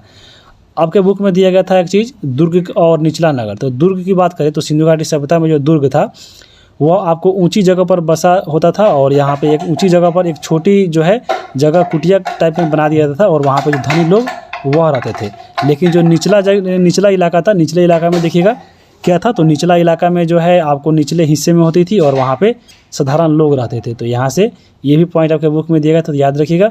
अब सिंधु घाटी सभ्यता में देखिए धार्मिक स्थिति के बारे में दिया गया था। वहाँ पे देखिए, आपको जब बुक पढ़िएगा तो आपको बहुत सारा चीज़ देखने को नहीं मिलेगा जो यहाँ पे हम कवर कर रहे हैं। लेकिन अगर इसको आप देखना चाहिए, क्योंकि अगर आप लेवल आपका बढ़ाता है एग्जाम में, क्योंकि कंपटीशन बढ़ गया है, तो आपको पूरा देख के जाइएगा। पता नहीं कहाँ से पूछते क्वेश्चन, आपका लेवल पता है, पहले ही बोल दिया है इसका जो लेवल रहेगा आपको ऊपर तक रहेगा। तो यहाँ पर अगर हम बात करें सिंधु घाटी सभ्यता के धार्मिक स्थल के बारे में, तो आपके बुक में भी दिया गया था कि हाँ, सिंधु घाटी सभ्यता में कोई भी जो है मंदिर का साक्ष्य नहीं मिला है, और यहाँ पे लिखा गया है। और यहाँ पे ये चीज़ें याद रखिएगा कि सिंधु घाटी सभ्यता में किसी भी मंदिर का साक्ष्य नहीं मिला है, लेकिन मूर्ति का साक्ष्य मिला है। तो बहुत इंपॉर्टेंट है। जैसे यहाँ पे यहीं देख लीजिए, एक आपका मूर्ति दिख रहा होगा। और हड़प्पा सभ्यता के जो लोग थे वह बहुत देववादी थे, यानी बहुत सारे देवताओं को पूजते थे। जैसे इनका प्रिय देवता की बात करें तो प्रिय देवता इनको शिव को मानते थे। और इनका जो साक्ष्य मिला है अगर हम बात करें इसमें, तो हड़प्पा के पत्थर पर जो है प्राप्त लिंग और योनि का यहाँ पे बनाया हुआ चित्र मिला है। और इससे पता चलता है कि आपको जो सिंधु घाटी सभ्यता के जो लोग थे वह शिव को पूजते थे। और मोहनजोदड़ो से जब जाइएगा तो मोहनजोदड़ो से प्राप्त आपको पशुपति महादेव नाथ की मुहर भी मिली है। जैसे यहाँ पे देख सकते हैं, यही पशुपति नाथ की मूर्ति है जो मोहनजोदड़ो से मिली है। और आपसे माना जाता है कि ये जो है आपको भगवान शिव की मूर्ति है। इसलिए कहा जाता है कि हड़प्पा सभ्यता के जो लोग थे यहाँ पे बहुत देवताओं को पूजते थे, लेकिन यहाँ पे इनका जो प्रिय देवता था वह था शिव। हड़प्पा सभ्यता की बात करें, देखिए हड़प्पा से आपको एक स्त्री के गर्भ से निकलता हुआ पौधा का फोटो मिला है, जिसे मातृ देवी की प्रतिमा दी गई। तो यहाँ देखिएगा मातृ देवी की प्रतिमा आपको कहाँ मिली है, तो यह मिली है हड़प्पा से। उसके बाद अगर हम बात करें हड़प्पा सभ्यता के लोगों का, तो संभवतः यह पृथ्वी जो है, जो पृथ्वी देवी है, यह आपको यहाँ जो फोटो दिख रहा होगा, यह आपको पृथ्वी देवी की प्रतिमा है। इसका जो संबंध है पौधे के जन्म देने और वृद्धि से होगा। और हड़प्पा सभ्यता के जो लोग थे पृथ्वी की उर्वरता को जो है आपको पृथ्वी को उर्वरता की देवी मानते थे। तो यह भी याद रखिएगा और इसकी पूजा करते थे। उसके बाद हम बात करें हड़प्पा जो वासी थे वह सूर्य की भी पूजा करते थे, क्योंकि स्वास्तिक चिन्ह का जो है आपको मोहनजोदड़ो से यहाँ पे प्राप्त हुआ है। और स्वास्तिक चिन्ह को सूर्य का प्रतीक मानते थे ये लोग। हड़प्पा के जो लोग हैं पशु पक्षी झरना पेड़ पौधा आदि की भी पूजा करते थे। और हड़प्पा के जो लोग थे ये यज्ञ प्रथा से भी परिचित थे, यहाँ पे यज्ञ भी हुआ करता था। जैसे अगर पढ़िएगा बनवाली के बारे में और कालीबंगा के बारे में, तो यहाँ से आपको अग्निकुंड के प्रमाण मिले हैं। तो याद रखिएगा कालीबंगा बनवाली और लोथल से जो है अग्निकुंड के प्रमाण मिले हैं। और यज्ञ के अवसर पे पशु बलि की भी यहाँ पे प्रमाण मिला है, यानी आपको सिंधु घाटी सभ्यता में पशु बलि जो है आपको उसमें भी था। यानी जो पलु देखिएगा आपको मनोकामना पूर्ण होने पे देखिएगा जो लोग चढ़ाते हैं बलि, तो ये आपको उस समय भी ये प्रचलन में था।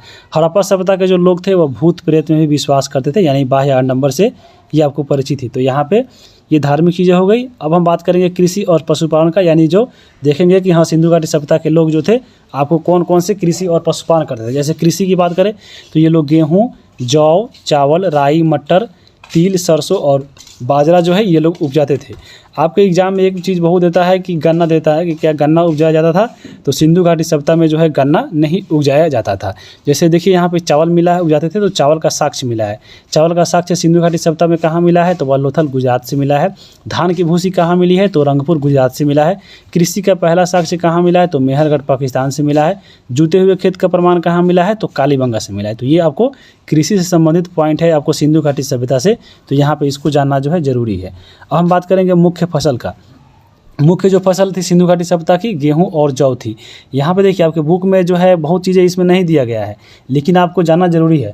जब हम लोग बुक में पढ़ रहे थे तो बुक में बहुत सारा चीज़ नहीं मिल रहा था, तो जब बात हुई कि हाँ इसमें ऐड किया जाए बहुत सारे फैक्टों को, तो फैक्ट जब ऐड होने लगा तो आपको इसमें पता नहीं चलता है कि हाँ इसमें कितना ऐड किया जाए और किसको छोड़ा जाए। क्या पता जो छोड़ रहे हैं वही एग्जाम में पूछ लिए, इसलिए जो है यहाँ पे इसको अच्छे से इसको एक्स्ट्रा फैक्ट के साथ कवर कराया जा रहा है, ताकि आपका क्वेश्चन थोड़ा लेवल बढ़ा के पूछे। या आप अगर 12 तक भी तैयारी कर रहे हैं, यानी 12वीं की भी एग्जाम आप दे रहे हैं, आपको यानी 10+2 वालों जब टीचर बन रहे हैं, तो उसके लिए भी यह वीडियो इंपॉर्टेंट होगा, क्योंकि वहाँ पर तो क्वेश्चन का लेवल बहुत अच्छा रहना चाहिए। अगर हम बात करेंगे विश्व में कपास के जो खेती के बारे में, तो विश्व में कपास की सबसे पहले जो साक्ष्य मिलता है वह सिंधु घाटी सभ्यता के बारे में ही कहा जाता है कि सबसे पहले कपास जो है सिंधु वासियों ने ही उगाया था। और सिंधु घाटी सभ्यता के जो लोग थे वह हल से परिचित थे। आपके एग्जाम में बहुत बार पूछता है कि हल से परिचित थे कि नहीं, तो हल से ये लोग परिचित थे, और इसी कारण आपको जूते हुए खेत का प्रमाण ही मिला है सिंधु घाटी सभ्यता से। तो जूते हुए खेत का प्रमाण कहाँ मिला है, तो वह कालीबंगा से मिला है। मिट्टी का बना हुआ जो हल है जो आपको जो खिलौना के रूप में प्राप्त हुआ है, वह आपको बनवाली यानी हरियाणा से प्राप्त हुआ है। और इसीलिए कहा जाता है कि आपको सिंधु घाटी सभ्यता के जो लोग थे आपको हल के बारे में ये लोग जानते थे, और ये खेत जोतने का और खिलौना का भी यहाँ पे प्राप्त हुआ है। पशुपालन की बात करें, देखिए सिंधु घाटी सभ्यता के जो लोग थे वह बैल पालते थे, भैंस, बकरी, भेड़, सूअर। यहाँ पे आपको ये चीज़ दिख रही होंगी, यहाँ पे एक चीज़ गाय नहीं देता है, आपके एग्जाम में गाय पूछता है तो याद रखिए गाय का साक्ष्य नहीं मिला है पशुपालन के तौर पे। और ये लोग घोड़ा, हाथी से परिचित थे लेकिन पालने का इनका साक्ष्य नहीं मिला, यानी आपको ये लोग परिचित थे घोड़ा से लेकिन ये लोग पालते नहीं थे। शेर का भी साक्ष्य जो है यहाँ पे नहीं मिला है सिंधु घाटी सभ्यता से। बर्तन की बात करें, देखिए तो बर्तन सिंधु घाटी सभ्यता के जो लोग यूज करते थे उसको बोला था मृदभांड। मृदभांड मतलब होता है मिट्टी के बर्तन। जो ये लोग मिट्टी के बर्तन बनाते थे, लाल और गुलाबी कलर के बनाते थे और बर्तन पे जो है काले रंग का अलंकृत यानी कुछ फोटो बना दिया करते थे। तो ये आपको सिंधु घाटी सभ्यता के बर्तन हो गए। अब हम बात करेंगे सिंधु घाटी सभ्यता का नगर नियोजन के बारे में, और आपके बुक में भी बहुत अच्छा पॉइंट दिया गया है जिसको यहाँ पे शामिल किया गया है। और सिंधु घाटी जो सभ्यता है वो आप नगर नियोजन के लिए ही जानी जाती है, तो यहाँ पे यह आपका इम्पोर्टेंट है।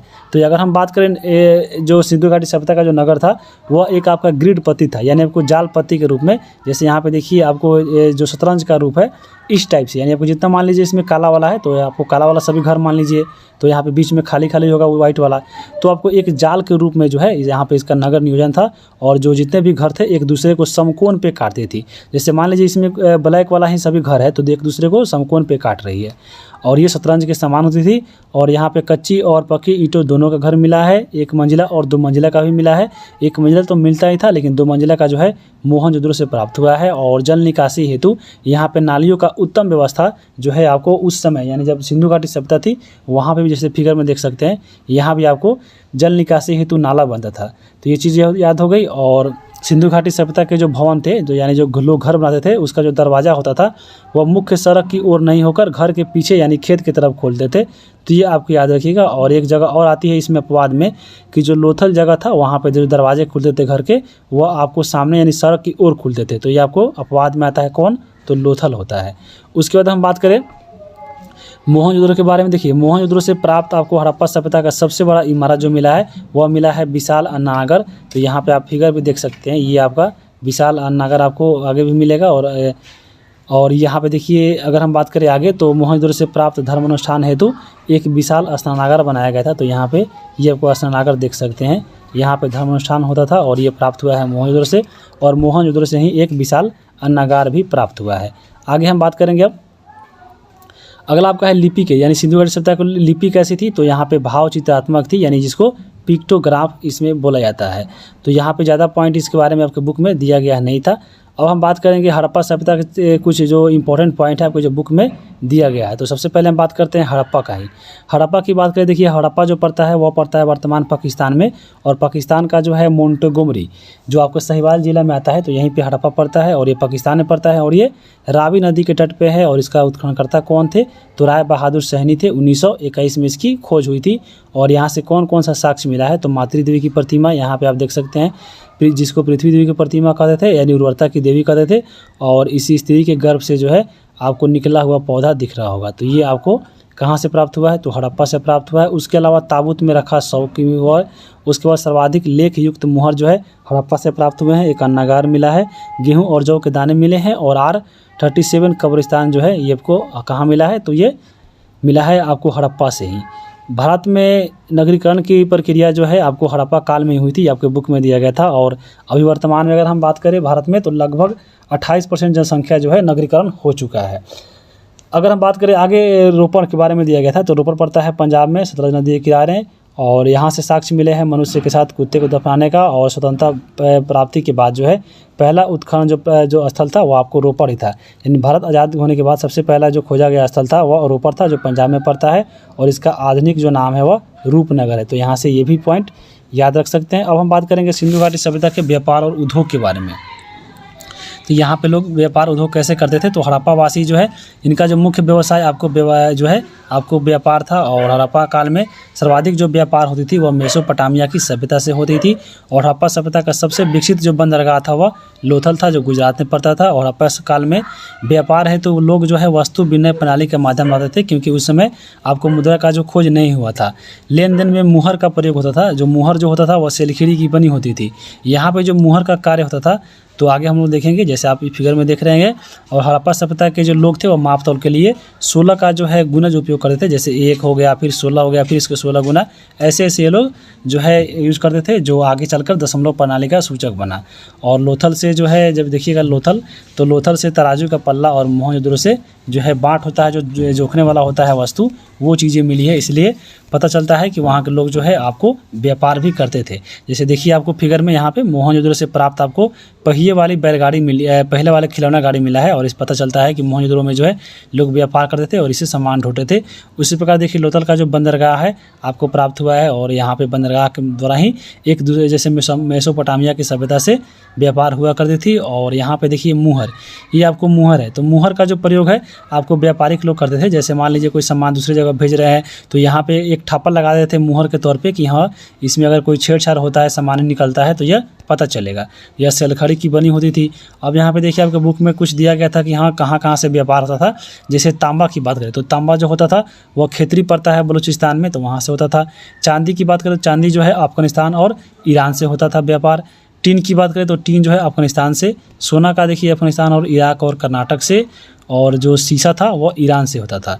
उसी प्रकार एक होता था फिरोजा, फिरोज नहीं यहाँ पे फिरोजा होगा, तो फिरोजा पड़ता है गुजरात में, यहाँ से समुद्री उत्पाद का निर्यात होता था।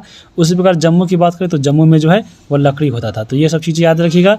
और हड़प्पा वासी जो है वह लोहा से परिचित नहीं थे, क्योंकि लोहा का जो है वो आपको खोज हुआ था 1000 ईस्वी के आसपास हुआ था। कहाँ पे? तो आपको वैदिक काल में हुआ था। लोहा का पहला शख्स जो यहाँ पे मिलता है कहाँ पे? तो उत्तर प्रदेश के अंजीखेड़ा से मिलता है। यहीं आपको 1000 ईस्वी के आसपास जो हुआ था उसकी बात हो रही थी। उसके बाद आपके बुक में दिया गया था मेलुहा के बारे में। मेलुहा क्या है? तो सिंधु घाटी क्षेत्र का प्राचीन नाम जो है वह मेलुहा हुआ करता था। और इसकी चर्चा कहाँ पे किया गया है मेलुहा नाम से? तो सिंधु घाटी को जो मेलुहा कहा गया है वह मेसोपोटामिया की सभ्यता में बोला गया है। तो ये चीज़ें आपको याद रखिएगा। अब बात करेंगे लोथल के बारे में। तो लोथल जो पड़ता है कहाँ पे? तो आपको गुजरात में पड़ता है, भोगवा नदी किनारे। और इसके उत्तराखंडकर्ता कौन थे?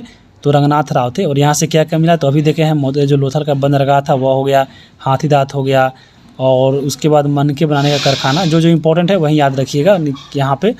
आगे हम बात करेंगे चनहुद्र। चनहुद्र पड़ता है ये पाकिस्तान में, सिंध प्रांत में, और ये सिंधु नदी के किनारे है। और यहाँ पे किसका खोज किसने किया था? तो यहाँ पे गोपाल मजुमदार के द्वारा इसका यहाँ पे उत्खनन करवाया गया था। और यहाँ से कौन कौन साक्ष्य मिला है? तो चनहुद्रों से देखिए जितना मेकअप का सामान हो गया, जैसे कंघी, शीशा, लिपस्टिक हो गया, मनका हो गया, तो ये सब मिला है चनहुद्रों से। उसके अलावा 4 पहियों वाली गाड़ी हो गई, बिल्ली का पीछा करता हुआ कुत्ता का जो फोटो देखते हैं आप लोग कहीं कहीं, ये आपको चनहुद्रों से ही प्राप्त हुआ है। यहाँ पे चनहुद्रों के बारे में अगर हम बात करें तो चनहुद्रो एकमात्र ऐसा नगर था जो आपको दुर्गीकृत नहीं था। यहाँ पे दुर्गीकृत नहीं, दुर्गीकृत होगा। आगे हम बात करेंगे चनहुद्रो था एकमात्र स्थल था जहाँ पे वर्गाकार ईंटें प्राप्त हुआ है। और ईंटों पर एक बिल्ली का पीछा करते हुए कुत्ते के पंजे का निशान मिला है। कहाँ पे? तो चनहुद्रो से मिला है। आगे हम बात करेंगे अब कालीबंगा के बारे में। काली जो बंगा है वह पड़ता है राजस्थान में, घग्गर नदी के किनारे है। और इसके उत्खननकर्ता थे अमलानंद घोष। और यहाँ से क्या क्या चीज़ें मिली है? तो भूकंप आने का प्राचीनतम जो साक्ष्य मिलता है वह कालीबंगा से मिलता है। और यहाँ पे एक साथ 2 फसल परमाने का जो बोए जाने का प्रमाण मिला है। यहाँ पे अगर हम बात करें तो मिट्टी और कांच की चूड़ियाँ मिली है। और हल से जुता हुआ खेत जो हम लोग ऊपर देखे हैं कृषि में, तो आपको ये सब चीज़ें मिली है। धौलावीरा की बात करें तो धौलावीरा के बारे में आपके बुक में दिया गया था। तो धौलावीरा जो है पड़ता है कच्छ गुजरात में, जो लुनी नदी के किनारे है। और इसकी खोज करता है जगपति जोशी और रविंद्र सिंह बिष्ट। यहाँ पे प्राप्त साक्ष्य की बात करें तो धौलावीरा से ही एक विशाल जलाशय मिला है, उत्तम जल प्रबंधन का प्रमाण मिला है, और एक स्टेडियम का भी प्रमाण मिला है। कहाँ से? तो आपको धौलावीरा से बोलता है। देखिएगा स्टेडियम में बहुत धूल उड़ता है, तो आपको धौलावीरा ऐसे याद रखिएगा। अब हम आगे बात करेंगे धौलावीरा के बारे में। आपके बुक में एक और पॉइंट दिया गया था कि धौलावीरा जो है एकमात्र नगर था जो 3 भागों में विभक्त था। जैसे एक दुर्ग, दूसरा हो गया मध्यम नगर, तीसरा हो गया आपको निचला नगर। तो ये आपको याद रखिएगा, क्योंकि बाकी ऊपर हम देख रहे थे जैसे जो था आपको दुर्ग और निचला नगर था, लेकिन आपको एकमात्र नगर जो था धौलावीरा यह 3 भागों में विभक्त था। और तीसरा आपको इसमें मध्यम नगर आ गया था। तो ये चीज़ें आपको थोड़ा थोड़ा इंपॉर्टेंट है, आपके बुक में दिया गया था। अब हम बात करेंगे मुहर के बारे में। जो मुहर जो था आपको मुद्रा के रूप में प्रयोग नहीं होता था, आपको वस्तु विनिमय प्रणाली चलती थी, लेकिन जो मुहर था यहाँ पे आप देख सकते हैं, जो मुहर था अभी बताएं कि व्यापारिक लोग यहाँ पे अपने सामानों पे इसको ठप्पा के रूप में लगाते थे और ये सेलखड़ी की बनी होती थी और इस पे बहुत सारे जानवरों का जो है फिगर बना दिया जाता था। जैसे यहाँ पे देखिए एक श्रृंगी पशु, बैल हो गया, बाघ हो गया, बकरी हो गया, हाथी की आकृति ये लोग बना देते थे और यहाँ पे इसका कोई आकृति फिक्स नहीं था। यहाँ पे गोलाकार भी हो जाता था, वर्गाकार भी, आयताकार भी, ये सब यहाँ पे चलते रहता था। तो यहाँ पे ये सब जो है आप देख सकते हैं। अब हड़प्पा कालीन आपके स्थल दिए गए थे आपके बुक में और वहाँ पे इसका कौन कौन से खोजकर्ता थे और ये कहाँ पे है, चलिए इसको देख लेते हैं। यहाँ पे यह बहुत इंपॉर्टेंट है, आपके बुक में दिया गया था तो समझ लीजिए आने का चांस है। अगर हम बात करेंगे हड़प्पा का, तो हड़प्पा की खोज 1921 में रावी नदी के तट पे है और ये पंजाब पाकिस्तान में पड़ता है।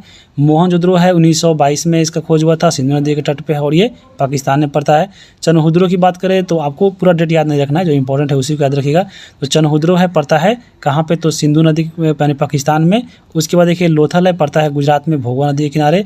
कालीबंगा पड़ता है राजस्थान में, तो आपको ये घग्गर नदी के किनारे है। बनवाली कहाँ पड़ता है, हरियाणा में सरस्वती नदी के किनारे है।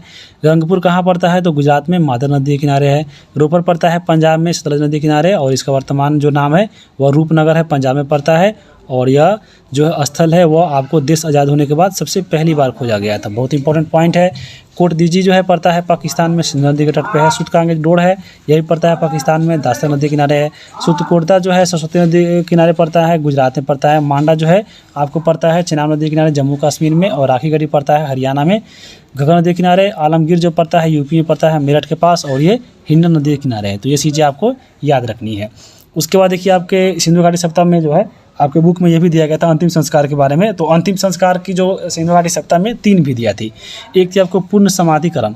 इसमें क्या होता था, तो इसमें संपूर्ण शव को भूमि में दफना दिया जाता था, जैसे आजकल जो है मुस्लिम लोगों को मिलती प्रथा मिलती है। उसके बाद एक होता है आंशिक समाधिकरण। आंशिक समाधिकरण क्या होता है, तो जो जितने भी जो लाश होते हैं मर जाने के बाद पशु पक्षियों को देते हैं खाने के लिए, और जो बचे अवशेष होते हैं जो बचते हैं उसको यहाँ पे आपको भूमि के अंदर दफना दिया जाता है। और ये जो प्रथा मिलती है वर्तमान में पारसी विधि के तहत मिलती है। उसके बाद आते हैं दाह संस्कार। दाह संस्कार की बात करें तो इसमें क्या होता है, तो शव को पूर्ण रूप से जला दिया जाता है और उसके जितने भी भस्म अवशेष मिलते हैं उसको मिट्टी के पात्र में रखकर यहाँ पे देखिएगा लोग जाते हैं पिंडदान करने। और ये जो चीज़ है दाह संस्कार आपको वर्तमान में जो है हिंदू विधि है इससे मिलती जुलती पड़ता है। तो यहाँ पे उस समय भी चलती थी कहाँ पे, तो आपको हड़प्पा सभ्यता में। हड़प्पा से आपको एक अनोखी कब्रिस्तान प्राप्त हुआ है जिसको RH 37 नाम दिया जाता है। लोथल मालूम होगा, लोथल जो है लोथल से युग्म शवधान मिले, यानी आपको जोड़ा में जो है वहाँ पे शवों को दफनाया गया था। रोपर से एक कब्र के भीतर मानव शरीर के साथ एक कुत्ता का भी प्रमाण मिला है। और हड़प्पा से ताबूत युक्त मानव समाधिकरण की, यहाँ पर समाधि नहीं समाधिकरण होगा, तो ये सब चीज़ें मिली है। अब हम बात करेंगे सिंधु घाटी सभ्यता का पतन क्यों हो गया। तो सिंधु घाटी सभ्यता का पतन के पीछे जो है आपको कोई साक्ष्य नहीं है। बहुत सारे इसका जो इतिहासकार है वो अलग अलग मानते हैं, जैसे कोई मानता है भूकंप आ गया होगा, कोई बोलता है बाढ़ आ गया होगा। तो यहाँ पे सब जो ये कहा है आपको जिसका बयान है उसको जानना जरूरी है। जैसे जॉन मार्शल का कहना है कि वहाँ पर भूकंप आ गया होगा और वहाँ पर सभ्यता जो है ख़त्म हो चुकी होगी। मार्टिन मिलर है इनका कहना था कि ये आकस्मिक एक अंत हो गया। जॉन मार्शल फिर कहें कि यह प्रशासनिक स्थिरता है। चाइल्ड और व्हीलर का कहना है कि बाह्य और आर्यों का आक्रमण हो गया और उसके बाद जो है सिंधु घाटी सभ्यता समाप्त हो चुका था। जॉन मार्शल का कहना था कि आपको, जॉन मार्शल ने अर्नेस्ट मैके, ये दोनों मिलकर कहना था कि आपको यहाँ पे बाढ़ आ गई थी। तो यहाँ पे ये चीज़ें आपको याद रखिएगा सिंधु घाटी सभ्यता से।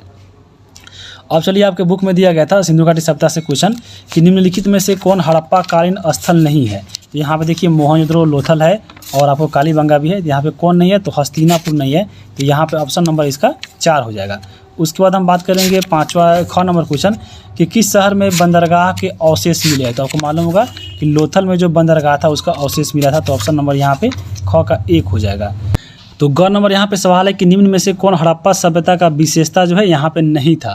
तो जैसे बात करें पहला है शहरी जीवन, तो शहरी व्यवस्था वहाँ पे था ही। उसके बाद विदेशों के साथ व्यापार यह बिल्कुल होता था, तो ये भी आपको सही बात है। सुनियोजित नगर निर्माण, तो यह भी हुआ था, तो ये भी हो जाएगा। उसके बाद है ग्रामीण जीवन, तो ग्रामीण जीवन सिंधु घाटी सभ्यता नहीं था। जब हम लोग पढ़ेंगे वैदिक काल, तो वैदिक काल जो था वह ग्रामीण जीवन वाला था। तो यहाँ पे ऑप्शन नंबर 2 हो जाएगा, यानी सिंधु घाटी सभ्यता में ग्रामीण जीवन की व्यवस्था नहीं थी। घ नंबर है कि हड़प्पा सभ्यता की खोज किस वर्ष हुई थी, तो वह 1921 में हुआ था। उसके बाद हम बात करेंगे महास्नानगार किस स्थान से प्राप्त हुआ है। तो बताया है यहाँ जो स्नानागार प्राप्त हुआ है वह हुआ है मोहनजोदड़ो से। तो यहाँ पे अंक क्या हो जाएगा, 3 हो जाएगा। अब हम बात करेंगे इसके मिलान करने के लिए। तो यहाँ पे देखिए मिलान करना है। सबसे पहला है सोना। तो मालूम होगा सोना जो है कोलार गोल्ड माइन, सुने होंगे KGF यानी कर्नाटक में, तो ये कर्नाटक मिला दीजिए। अभी हम पढ़े हैं फिरोजा। फिरोजा कहाँ? तो गुजरात में पड़ता है, जहाँ से समुद्री उत्पाद का यहाँ पे व्यापार होता था। तो यहाँ फिरोजा मार दीजिए, गुजरात चल जाएगा। चांदी की बात करें तो चांदी कहाँ से मंगाते थे? तो चांदी जो है आपको ईरान से, तो यहाँ पे ईरान हो गया। और सीपिया का व्यापार गुजरात, तो यहाँ पे सीपिया मध्य एशिया, तो यहाँ पे सीपिया का मिला दीजिए मध्य एशिया से, तो याद रहेगा। सोना गुजरात, सोना कर्नाटक हो गया, फिरोजा गुजरात, चांदी ईरान और सीपिया जो है मध्य एशिया, तो यहाँ से ये हो गया। अब हम बात करेंगे अध्याय 6। अध्याय 6 में था जीवन के विभिन्न आयाम, और इसमें समझ लीजिए कि पूरा आपका वैदिक सभ्यता को पढ़ना है।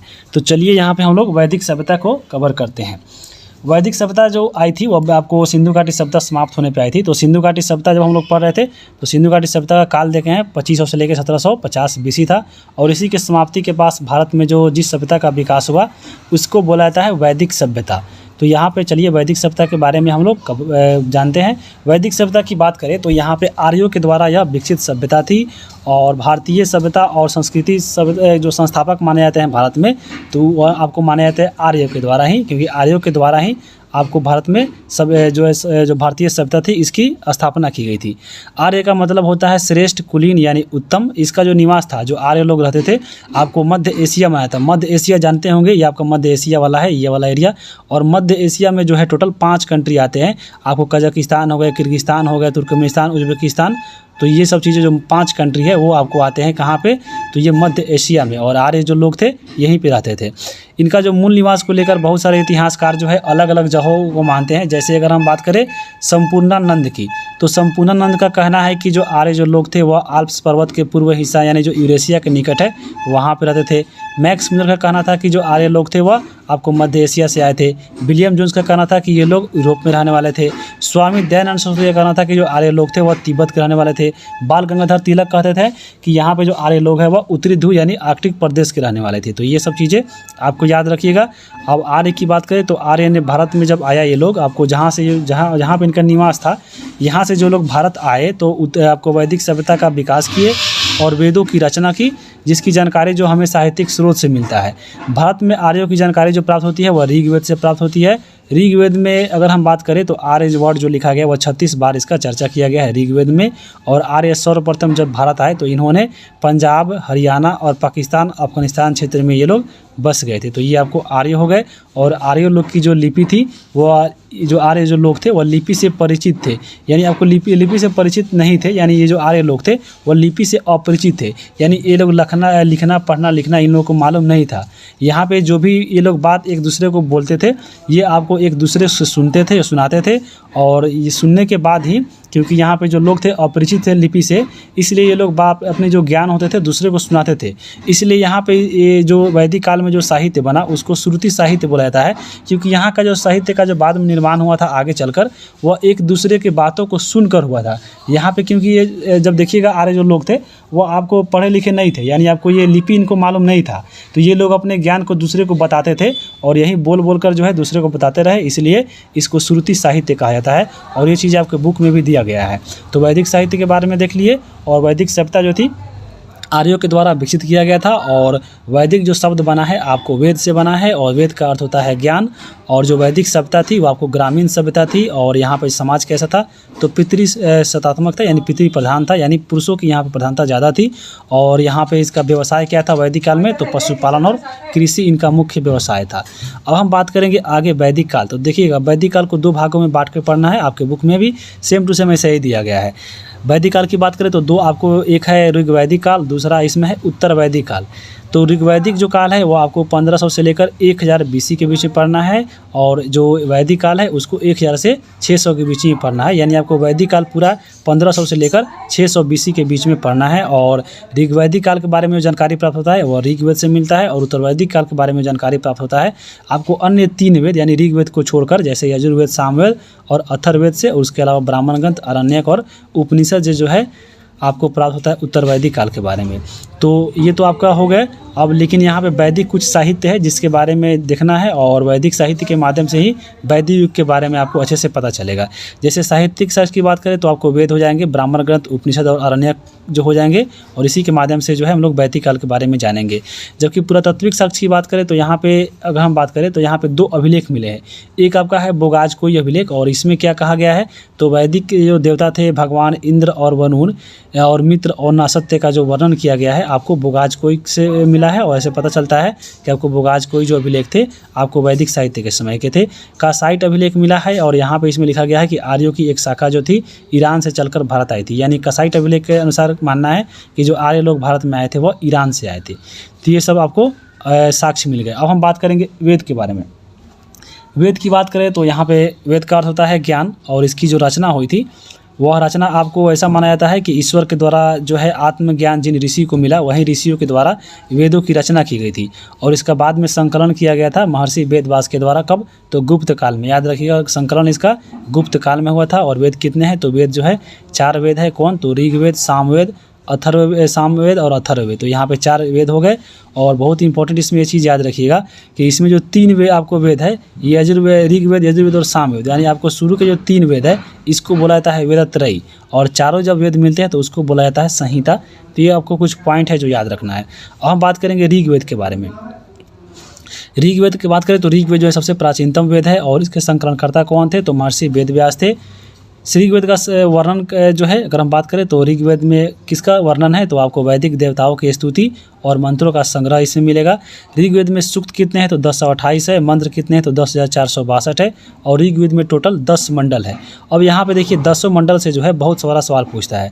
10 मंडल की अगर हम बात करें तो सबसे पुराना मंडल इसमें कौन है, तो सबसे पुराना मंडल 2 से लेकर 7 तक जो है वो आपको सबसे पुराना मंडल है, और इसको गोत्र मंडल के भी कहा जाता है। सबसे नया मंडल कौन है, तो 1 और 10वां जो है, यानी पहला और 10वां जो मंडल है वो आपको इसमें नया जोड़ा गया था। और इसके 7वें जो मंडल है उसमें भगवान विष्णु और दशहरा जो युद्ध हुआ था दशहरा का, इसकी चर्चा है। 9वें मंडल में भगवान सोम की चर्चा है, और 10वें मंडल में ब्रह्मा और चतुष्वर्ण जो समाज है उसकी चर्चा है। ये आपको मंडल से क्वेश्चन हो गए। अब हम बात करेंगे ऋग्वेद के बारे में। तो ऋग्वेद में पूछा जाता है कि सर्वाधिक पवित्र नदी किसे माना जाता है, तो वह माना गया है सरस्वती नदी को। और ऋग्वेद में सरस्वती जो शब्द मिला है वह 250 बार उसमें उल्लेखित मिला है। और चर्चित देवता कौन थे, तो चर्चित देवता आपके इंद्र थे, जिसको पुरंदर भी कहा गया है। और नदी की बात करें तो नदियों तो सरस्वती देख लिए 250 बार, और यमुना का 3 बार उल्लेख है, और गंगा का मात्र 1 बार उल्लेख है। तो यह बहुत इंपॉर्टेंट है। और एक चीज़ चुने, आपका एक वाक्य सुने होंगे हमेशा, अस्तो मा सद्गमय। तो अस्तो मा सद्गमय जो वाक्य लिया जाता है वह ऋग्वेद से ही लिया गया है। उसके बाद हम बात करें ऋग्वेद में मंत्र का जो उच्चारण करते हैं जो ऋषि, उसको होत्री बोला जाता है। तो ये चीज़ें आपको ऋग्वेद से याद रखिएगा। अब हम बात करेंगे यजुर्वेद के बारे में। यजुर्वेद की बात करें तो यजुर का मतलब होता है यज्ञ, और इसमें यज्ञ और नियमों का विधान का संकलन किया गया है। और एकमात्र वेद जो आपको गद और पद दोनों में लिखा गया है, तो याद रखिएगा। और सबसे पहले राजसूय युग और जो वाजपेयी युग है, यहाँ पे यजुर्वेद में इसकी चर्चा मिलती है। राजसूय युग जब हम लोग आगे पढ़ेंगे तो राजसूय का अर्थ होता है सिंहासरोहण संबंधित है, यानी जब राजा का सिंहासरोहण होता था तो राजसूय युग होता था। और वाजपेयी युग की बात करें तो यहाँ पर जितने भी जो राजा थे वह सर्व अपने शक्तियों को प्रदर्शन हेतु वाजपेयी युग करते थे। अब हम बात करेंगे सामवेद। सामवेद के बारे में बात करें तो सामवेद में आपको संगीत की चर्चा है। सबसे पहले यहाँ पे जो 7 स्वर होते हैं सा रे गा मा पा धा नी, तो ये आपको 7 स्वर की चर्चा होती है, सामवेद में मिलती है। और इसलिए सामवेद को भारतीय संगीत का जनक बोला जाता है। और एक इसमें 3 शाखा है, यानी सामवेद को 3 शाखा में बांटा गया है। एक आपका है कौमुद, दूसरा है रामायणीय, तीसरा है जैमिनीय, और इसमें सबसे अधिक प्रचलित और प्रमाणिक कौन है, तो आपके कौमुद है। आगे हम बात करेंगे अब अथर्ववेद के बारे में। अथर्ववेद के बारे में देखिए, जो अथर्वा ऋषि थे इसी के नाम पे इस वेद का नाम अथर्ववेद पड़ा है। और इसका संबंध किससे है, तो जादू टोना भूत प्रेत और से संबंधित है। और अथर्ववेद में मगध और अंग क्षेत्र में एक रोग फैल गई थी जिसकी कामना की गई है, इसमें किया गया है। काशी के प्राचीनतम उल्लेख जो है अथर्ववेद में मिलता है। अथर्ववेद में सभा और समिति की जो प्रजापति की 2 पुत्री कहा गया है, तो इसको याद रखिएगा। अब बाकी आपको देखिए, जब डिटेल में अगर हम कवर करें अगर ब्राह्मण आरण्यक उपवेद तो बहुत लंबा हो जाएगा वीडियो, इसलिए इसको हम थोड़ा सा शॉर्ट कर देते हैं। जैसे अगर हम बात करें वेद के बारे में, तो वेद देखें अभी 4 प्रकार के, ऋग्वेद, यजुर्वेद, सामवेद, और इन सभी जो वेद होते हैं, वेद के ब्राह्मण ग्रंथ होते हैं, सभी वेदों के अरण्यक होते हैं, उपवेद और अध्येता होते हैं। तो चलिए इसको हम लोग एक ही चार्ट में कवर कर लेते हैं। जैसे अगर हम बात करें ऋग्वेद का, तो ऋग्वेद के ब्राह्मण ग्रंथ कौन होते हैं, तो ऐत्रेय और कौशिकी होती है। इसके अरण्य कौन होते हैं, तो ऐत्रेय और कौशिकी होती है। और इसके ऋग्वेद के उपवेद कौन है, तो ऋग्वेद के उपवेद को आयुर्वेद बोला जाता है, और ऋग्वेद के जो मंत्र के उच्चारण करते हैं उसको बोला जाता है होत्री। तो ये चीज़ याद रखिएगा ऋग्वेद से। यजुर्वेद की बात करें तो यजुर्वेद में जो है, यजुर्वेद के जो ब्राह्मण ग्रंथ है उसको तैत्तिरीय और शतपथ बोलते हैं। इसके जो आरण्यक है तैत्तिरीय और बृहद्नारायक है। ऋग्वेद के उपवेद कौन है, तो ऋग्वेद के जो यजुर्वेद के उपवेद है इसको धनुर्वेद बोलते हैं, और इसके अध्येता है, इसके जो मंत्र को उच्चारण करते हैं उसको अधर्यु बोला जाता है। उसी प्रकार सामवेद की बात करें तो सामवेद में देखिए इसके जो ब्राह्मण ग्रंथ है पंचवीस और जैमिनी हो जाएंगे, अरण्यक, जैमिनी और छंदोग्य हो जाएंगे। और सामवेद के उपवेद को गंधर्व वेद बोला जाता है, और इसके जो उद्वेता है यानी इसके जो मंत्र के उच्चारण करते हैं उसको उद्गाता बोला जाता है। यहाँ पे आपको अथर्ववेद में इसकी एक बात याद रखिएगा कि अथर्ववेद के ब्राह्मण ग्रंथ तो गोपथ है ही, इसमें जो है अरण्यक यानी अथर्ववेद के अरण्यक नहीं है।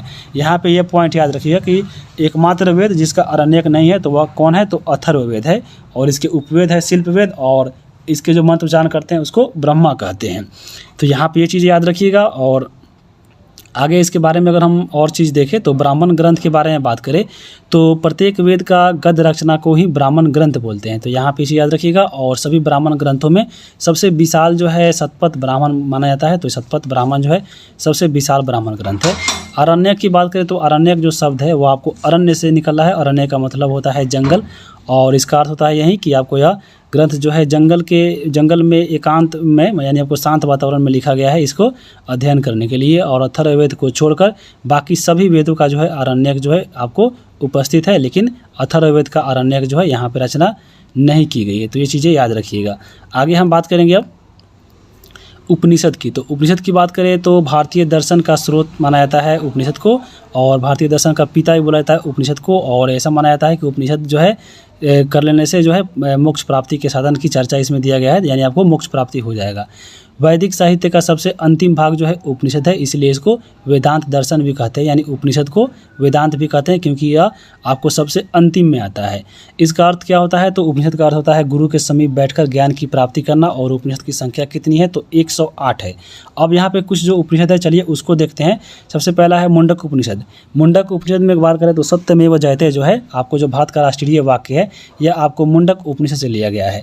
एक इसमें है श्वेताश्वर। श्वेताश्वर क्या है, तो आपको उपनिषद है, और यहाँ पे मोक्ष का पहला उल्लेख इसी में दिया गया है। उसके बाद है बृहद्नारायक, इसमें क्या है, तो अश्वमेघ की चर्चा की गई है। छंदोग्य उपनिषद जो है आपको तत्त्वमसि यानी तत्त्वम असि यानी तुम ही ब्रह्म हो, ये आपको वाक्य जो है उसमें लिखा गया है। और यहाँ पे सबसे प्राचीन की बात करें तो यह आपको यही छांदोग्य उपनिषद है। और जबालोपनिषद की बात करें तो इसमें सर्वप्रथम 4 जो आश्रम होते हैं ब्रह्मचर्य, गृहस्थ, वानप्रस्थ, संन्यास की चर्चा की गई है। और कठोपनिषद की बात करें तो यहाँ पे यम और नचिकेता का जो प्रसंग है इसमें कहा गया है। अब हम बात करेंगे वैदिक काल में। देखिए कुछ प्रयुक्त होने वाले वर्ड है जो वहाँ उस समय दूसरा कुछ यूज होता था। जैसे अगर हम बात करें अभी हम बोलते हैं राजा, तो राजा को उस समय गोप्ता बोलते थे। धनी व्यक्ति को गोमत, दूरी को बोलते हैं गयुति बोलते थे, समय को गोधली, अतिथि को गोहन, युद्ध को गविष्टि, पुत्री को उस समय दुहिता के नाम से जाना जाता था, गाय को अधन्या, बढ़ई की और तक्षण। तो ये सब चीज़ें जो है आपको जो इम्पोर्टेंट है यहाँ पे आप देख सकते हैं। जैसे सीता को हल से बनी नालियाँ बोलती थी, खिल्ली जो है चरागाह होता था, अनाज की बात करें तो धन्य होता था। तो ये सब चीज़ें जो है आपको उस समय यूज होती थी। अगर हम बात करेंगे अब ऋग्वैदिक काल में, तो अभी ऊपर हम देखे हैं कि वैदिक काल को 2 भागों में बांट के पढ़ते हैं, और इसमें आपका पहला है ऋग्वैदिक काल। तो ऋग्वैदिक काल की बात करें तो ऋग्वैदिक काल को जो समय काल है 1500 से लेकर 1000 BC के माना जाता है। और ऋग्वैदिक काल में जो भौगोलिक स्थिति है, आपको जो ऋग्वैदिक काल के जो आर्य रहते थे वह कहाँ रहते थे, चलिए इसको देखते हैं। तो आर्य लोग जो भारत में आए थे, तो अभी हम देखे हैं ऊपर आपको बताए हैं कि आपको पंजाब, हरियाणा, पाकिस्तान वाला क्षेत्र में ये लोग बस गए थे। और उसको बोलता जाता है सप्त सिंधु प्रदेश। तो सप्त सिंधु प्रदेश यहाँ पे देखिए उसमें 7 नदियाँ थी, और इसी के क्षेत्र आसपास के जो क्षेत्र थे वहीं कहलाते हैं सप्त सिंधु प्रदेश। जैसे सिंधु हो गया, उसके बाद बितिस्ता हो गया जो वर्तमान में झेलम नाम सुने होंगे, उसके बाद अस्कनी हो गया जो चिनाब अभी वर्तमान में है, पुरुषनी हो गए जो रावी उस समय अभी वर्तमान में रावी है, बिपाशा जो है आपको ब्यास, और शतुद्री जो था आपको उस समय वर्तमान में सतलज नदी है, और सरस्वती जो आपको घग्गर नदी है। तो ये आपको 7 जो नदी है इसी एरिया में जो है आपको प्रारंभिक में जब आए थे आर्य लोग तो यहीं बस गए थे, यानी ऋग्वैदिक काल में। तो यहाँ पे आप देख भी सकते हैं, जैसे ये वाला आपको थोड़ा डार्क वाला दिख रहा होगा, ये आपको पड़ता है सप्त सिंधु प्रदेश, और सबसे पहले यहीं आके आपको जो आर्य बस गए थे। और जब यहीं पढ़िएगा उत्तर वैदिक काल तो धीरे धीरे आपको ये ऐसे ऐसे आकर ये बिहार में गंडक नदी तक ये आकर अब ये फैल गए थे। तो गंगा यमुना दोआब के साथ ये लोग गंडक नदी तक आ चुके थे। तो ये आपको उत्तर वैदिक काल में पढ़ना है, इसी वीडियो में हम लोग आगे देखेंगे। आर्यों की बात करें तो आर्य जो थे आपको इनका 5 कबीला रहते थे, और 5 कबीला इनका जो है टोटल मिलकर पंचजन क्षेत्र कहलाता था, जो आपको आर्यों का 5 किलो का समूह था। तो यहाँ पे 5 कबीला कौन था, तो यहाँ पे देख सकते हैं ध्रुव था, अनु था, पुरु था, तुवर्सु था और यदु था, और इसमें सबसे जो महान जन था वो आपको था पुरु। तो ये आपको पुरु हो गए। और ये जो आपको आर्य के 5 कबीले रहते थे साथ में, तो यहाँ पे इनमें हमेशा लड़ाइयाँ हुआ करती थी, और इसमें अनार्य भी यहाँ पे सहारा लेते थे। जैसे मान लीजिए ये लोग पंजाब में जैसे आए आपको आर्य लोग, तो ऐसा नहीं है कि इसमें पहले से यहाँ पे लोग नहीं रहते थे। यहाँ पे जो भी लोग पहले से रह रहे थे, आपके जो विद्वान ये लोग नहीं मानते थे, इनका कहना था कि जो आर्य लोग थे बहुत बुद्धिमान थे, लेकिन जो यहाँ पे पहले जो लोग यहाँ से रह रहे थे वो अनार्य थे इनके अनुसार। तो यहाँ पे जो अनार्य लोग पहले यहाँ से रह रहे थे, इन्होंने भी इन दो यानी आपको जब पंचजन क्षेत्र यानी जितने भी आपको आर्य लोग थे, ये आपको 5 कबीला जब आपस में लड़ते रहते थे, तो यहाँ पे जो लोग अनार्य थे यानी जो पहले से लोग रह रहे थे, इन्होंने भी इस युद्ध में शामिल होते थे। और आर्यों का जो शासक वंश था, इसमें अगर हम बात करें तो भरत और त्रिशु, ये दो अगर हम बात करें तो इस दोनों कुल के आधार पे जो है आपको देश का नाम जो है भारतवर्ष पड़ा था, इसी आपका जो भरत है। और आर्यों का जो शासक वंश था, ये दो ही आपको जो त्रिशु आपको भरत और त्रिशु था, ये आपको शासक वंश था जो आपको ऋग्वेद में उल्लेखित है, और भरत के नाम पे ही भरत नाम पड़ा था, जैसे हम लोग पीछे ही शुरू में ही पढ़े हैं। और यही भरत वंश का जो एक राजा था दशरथ, आपको इसी ने जो भरत है यही आपको भरत लड़ा था दशरथ युद्ध को, तो आगे हम देखेंगे। और ये जो दशरथ युद्ध हुआ था तो भरत वंश के राजा तो सुदास थे, और उधर से एक तरफ 10 राजाओं के बीच में लड़ा गया था, तो यह हो गए। और भरत वंश के राजा एक तरफ अकेले थे सुदास, और यहाँ पे सुदास यहाँ पे जीत गए थे 10 राजाओं के बीच में हराकर। और ये जो आपको 10 राजाओं के बीच में जो शामिल सेना थी, आपको एक आपका पंचजन था, यानी आपको जो पंचजन जो आर्य थे वह थे, उसके बाद अन्य कबीला भी था, और यहाँ पे जो लोग अनार्य थे वह भी थे। लेकिन अकेले जो है भरत वंश के जो राजा थे सुदास, यहाँ पे इन लोगों को हरा दिया गया था। और ये जो दशरथ युद्ध है इसकी जो चर्चा मिलती है ऋग्वेद के 7वें मंडल में मिलती है, तो इसको याद रखिएगा। और जब पराजित जो जन यहाँ पे अगर हम बात करें, यहाँ पे जितने भी जो पंचजन थे यानी जो आर्य लोग रहते थे, यहाँ पे जो सबसे महान इसमें जन था वह था इसमें पुरु। तो पुरु के बारे में हम आगे देखेंगे। जैसे यही जब का पुरु था, जब उत्तर वैदिक काल में पढ़िएगा तो उत्तर वैदिक काल में ये जो पुरु था भरत के साथ मिलकर कुरु बन गया था, और कुरु जो था आपके आगे जनपद हो गया। और फिर यह कालांतर में यानी उत्तर वैदिक काल में भरत और पुरु मिलकर यहीं आपको कुरुक्षेत्र के नाम से प्रसिद्ध होता है। तो यहाँ पे उत्तर वैदिक काल में कुरु पंचाल से मिलता है, और फिर यह गंगा यमुना द्वाब तक क्षेत्र में जाकर अपना एक संयुक्त राज्य बनाता है। और ये जो आपका आर्य था ये आपको मिलेगा उत्तर वैदिक काल में। तो उत्तर वैदिक काल के भौगोलिक स्थिति का हम लोग यहीं पे देख लिए हैं। और ये जो आपके आर्य लोग आपके उत्तर वैदिक काल में धीरे धीरे बसते बसते आपको गंगा यमुना द्वाब के क्षेत्र में आते आते उत्तर बिहार के गंडक नदी तक आ गया था। तो यहाँ पे गंडक नदी याद रखिएगा, जब आप इस चीज़ को एनसीईआरटी में पढ़िएगा तो आपको गंगा यमुना द्वाब ही मिलेगा, लेकिन जब बिहार एससीईआरटी पढ़िएगा तो आपको गंडक नदी। यहाँ पे ये फ़ायदा यही है आपको एससीईआरटी पढ़ने में, क्योंकि यहाँ पे बिहार की चीज़ों को ज़्यादा दिया गया है। और बीपीएससी आयोग एग्जाम ले रहा है तो बिहार से जो क्वेश्चन है आपको डीपी में अगर पूछेगा तो ये आपको उसमें मदद करेगा एससीईआरटी। तो एससीईआरटी जरूर पढ़ के जाइएगा। कुरु जो था आपको पढ़े हैं आपको कुरु जनपद, तो कुरु जो है आपको दिल्ली पर अधिकार करके कुरुक्षेत्र नाम से आपको प्रसिद्ध हुआ, और इसका जो राजधानी हुआ करता था वह हस्तिनापुर हुआ। वर्तमान में जो मेरठ देख रहे हैं आपको यूपी में, यही आपको हस्तिनापुर उस समय था जहाँ पे कुरु ने दिल्ली पर आक्रमण करके कुरुक्षेत्र नाम बसा लिया था, और यह आपको हस्तिनापुर को इसने राजधानी बना लिया था। और कुरुकुल का जो इतिहास है वो आपको भारत युद्ध से प्रसिद्ध हुआ था, जो आपको ऊपर देखें हम लोग। और इसी महाभारत में अगर हम बात करें तो इसी पर महाभारत महाकाव्य भी लिखा गया था, जो आपको पढ़े होंगे कुरु और पांचाल के बारे में। तो इसी पे आपको महाकाव्य आधारित है, और 950 बीसी के आसपास में आपको यह महाभारत महाकाव्य लिखा गया था, और यह कौरव और पांडव के बीच में था। और ये दोनों जो है आपको जो ऊपर हम पढ़े हैं कुल के बारे में, तो इसी कुल के ही आपको ये यहाँ पे सदस्य मैंने मतलब ये पंचजन क्षेत्र थे। उसके बाद ऐसा माना जाता है कि युद्ध के बाद सभी कुरुवंशियों का नाश हो गया था, और जो जीवित बचा वह इलाहाबाद में जाकर कौशाम्बी और बिहार तक ये फैल गए थे। और वैदिक सभ्यता में राम कथा का कोई उल्लेख नहीं है, लेकिन यहाँ पे महाभारत का है, तो ये चीज़ याद रखिएगा। दशहरा युद्ध तो अभी हम ऊपर देखे हैं कि 10 राजाओं के बीच में हुआ था, 7वें मंडल में इसका चर्चा है, और यह रावी नदी के तट पे हुआ था, और यह भरत वंश के जो राजा थे सुदास, और उधर से 10 राजाओं के बीच में लड़ा गया था। और इस 10 राजाओं में जो थे पंचजन क्षेत्र भी थे, अनार्य भी थे, और अन्य कबीला भी थे।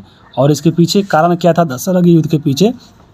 तो कारण यही था कि आपको भरत वंश के जो राजा थे सुदास, इनके द्वारा जो है इनका जो पुरोहित था विश्वामित्र, तो विश्वामित्र को हटाकर यह गुरु वशिष्ठ को अपना पुरोहित बनाना चाहते थे, इसलिए यह युद्ध लड़ा गया था।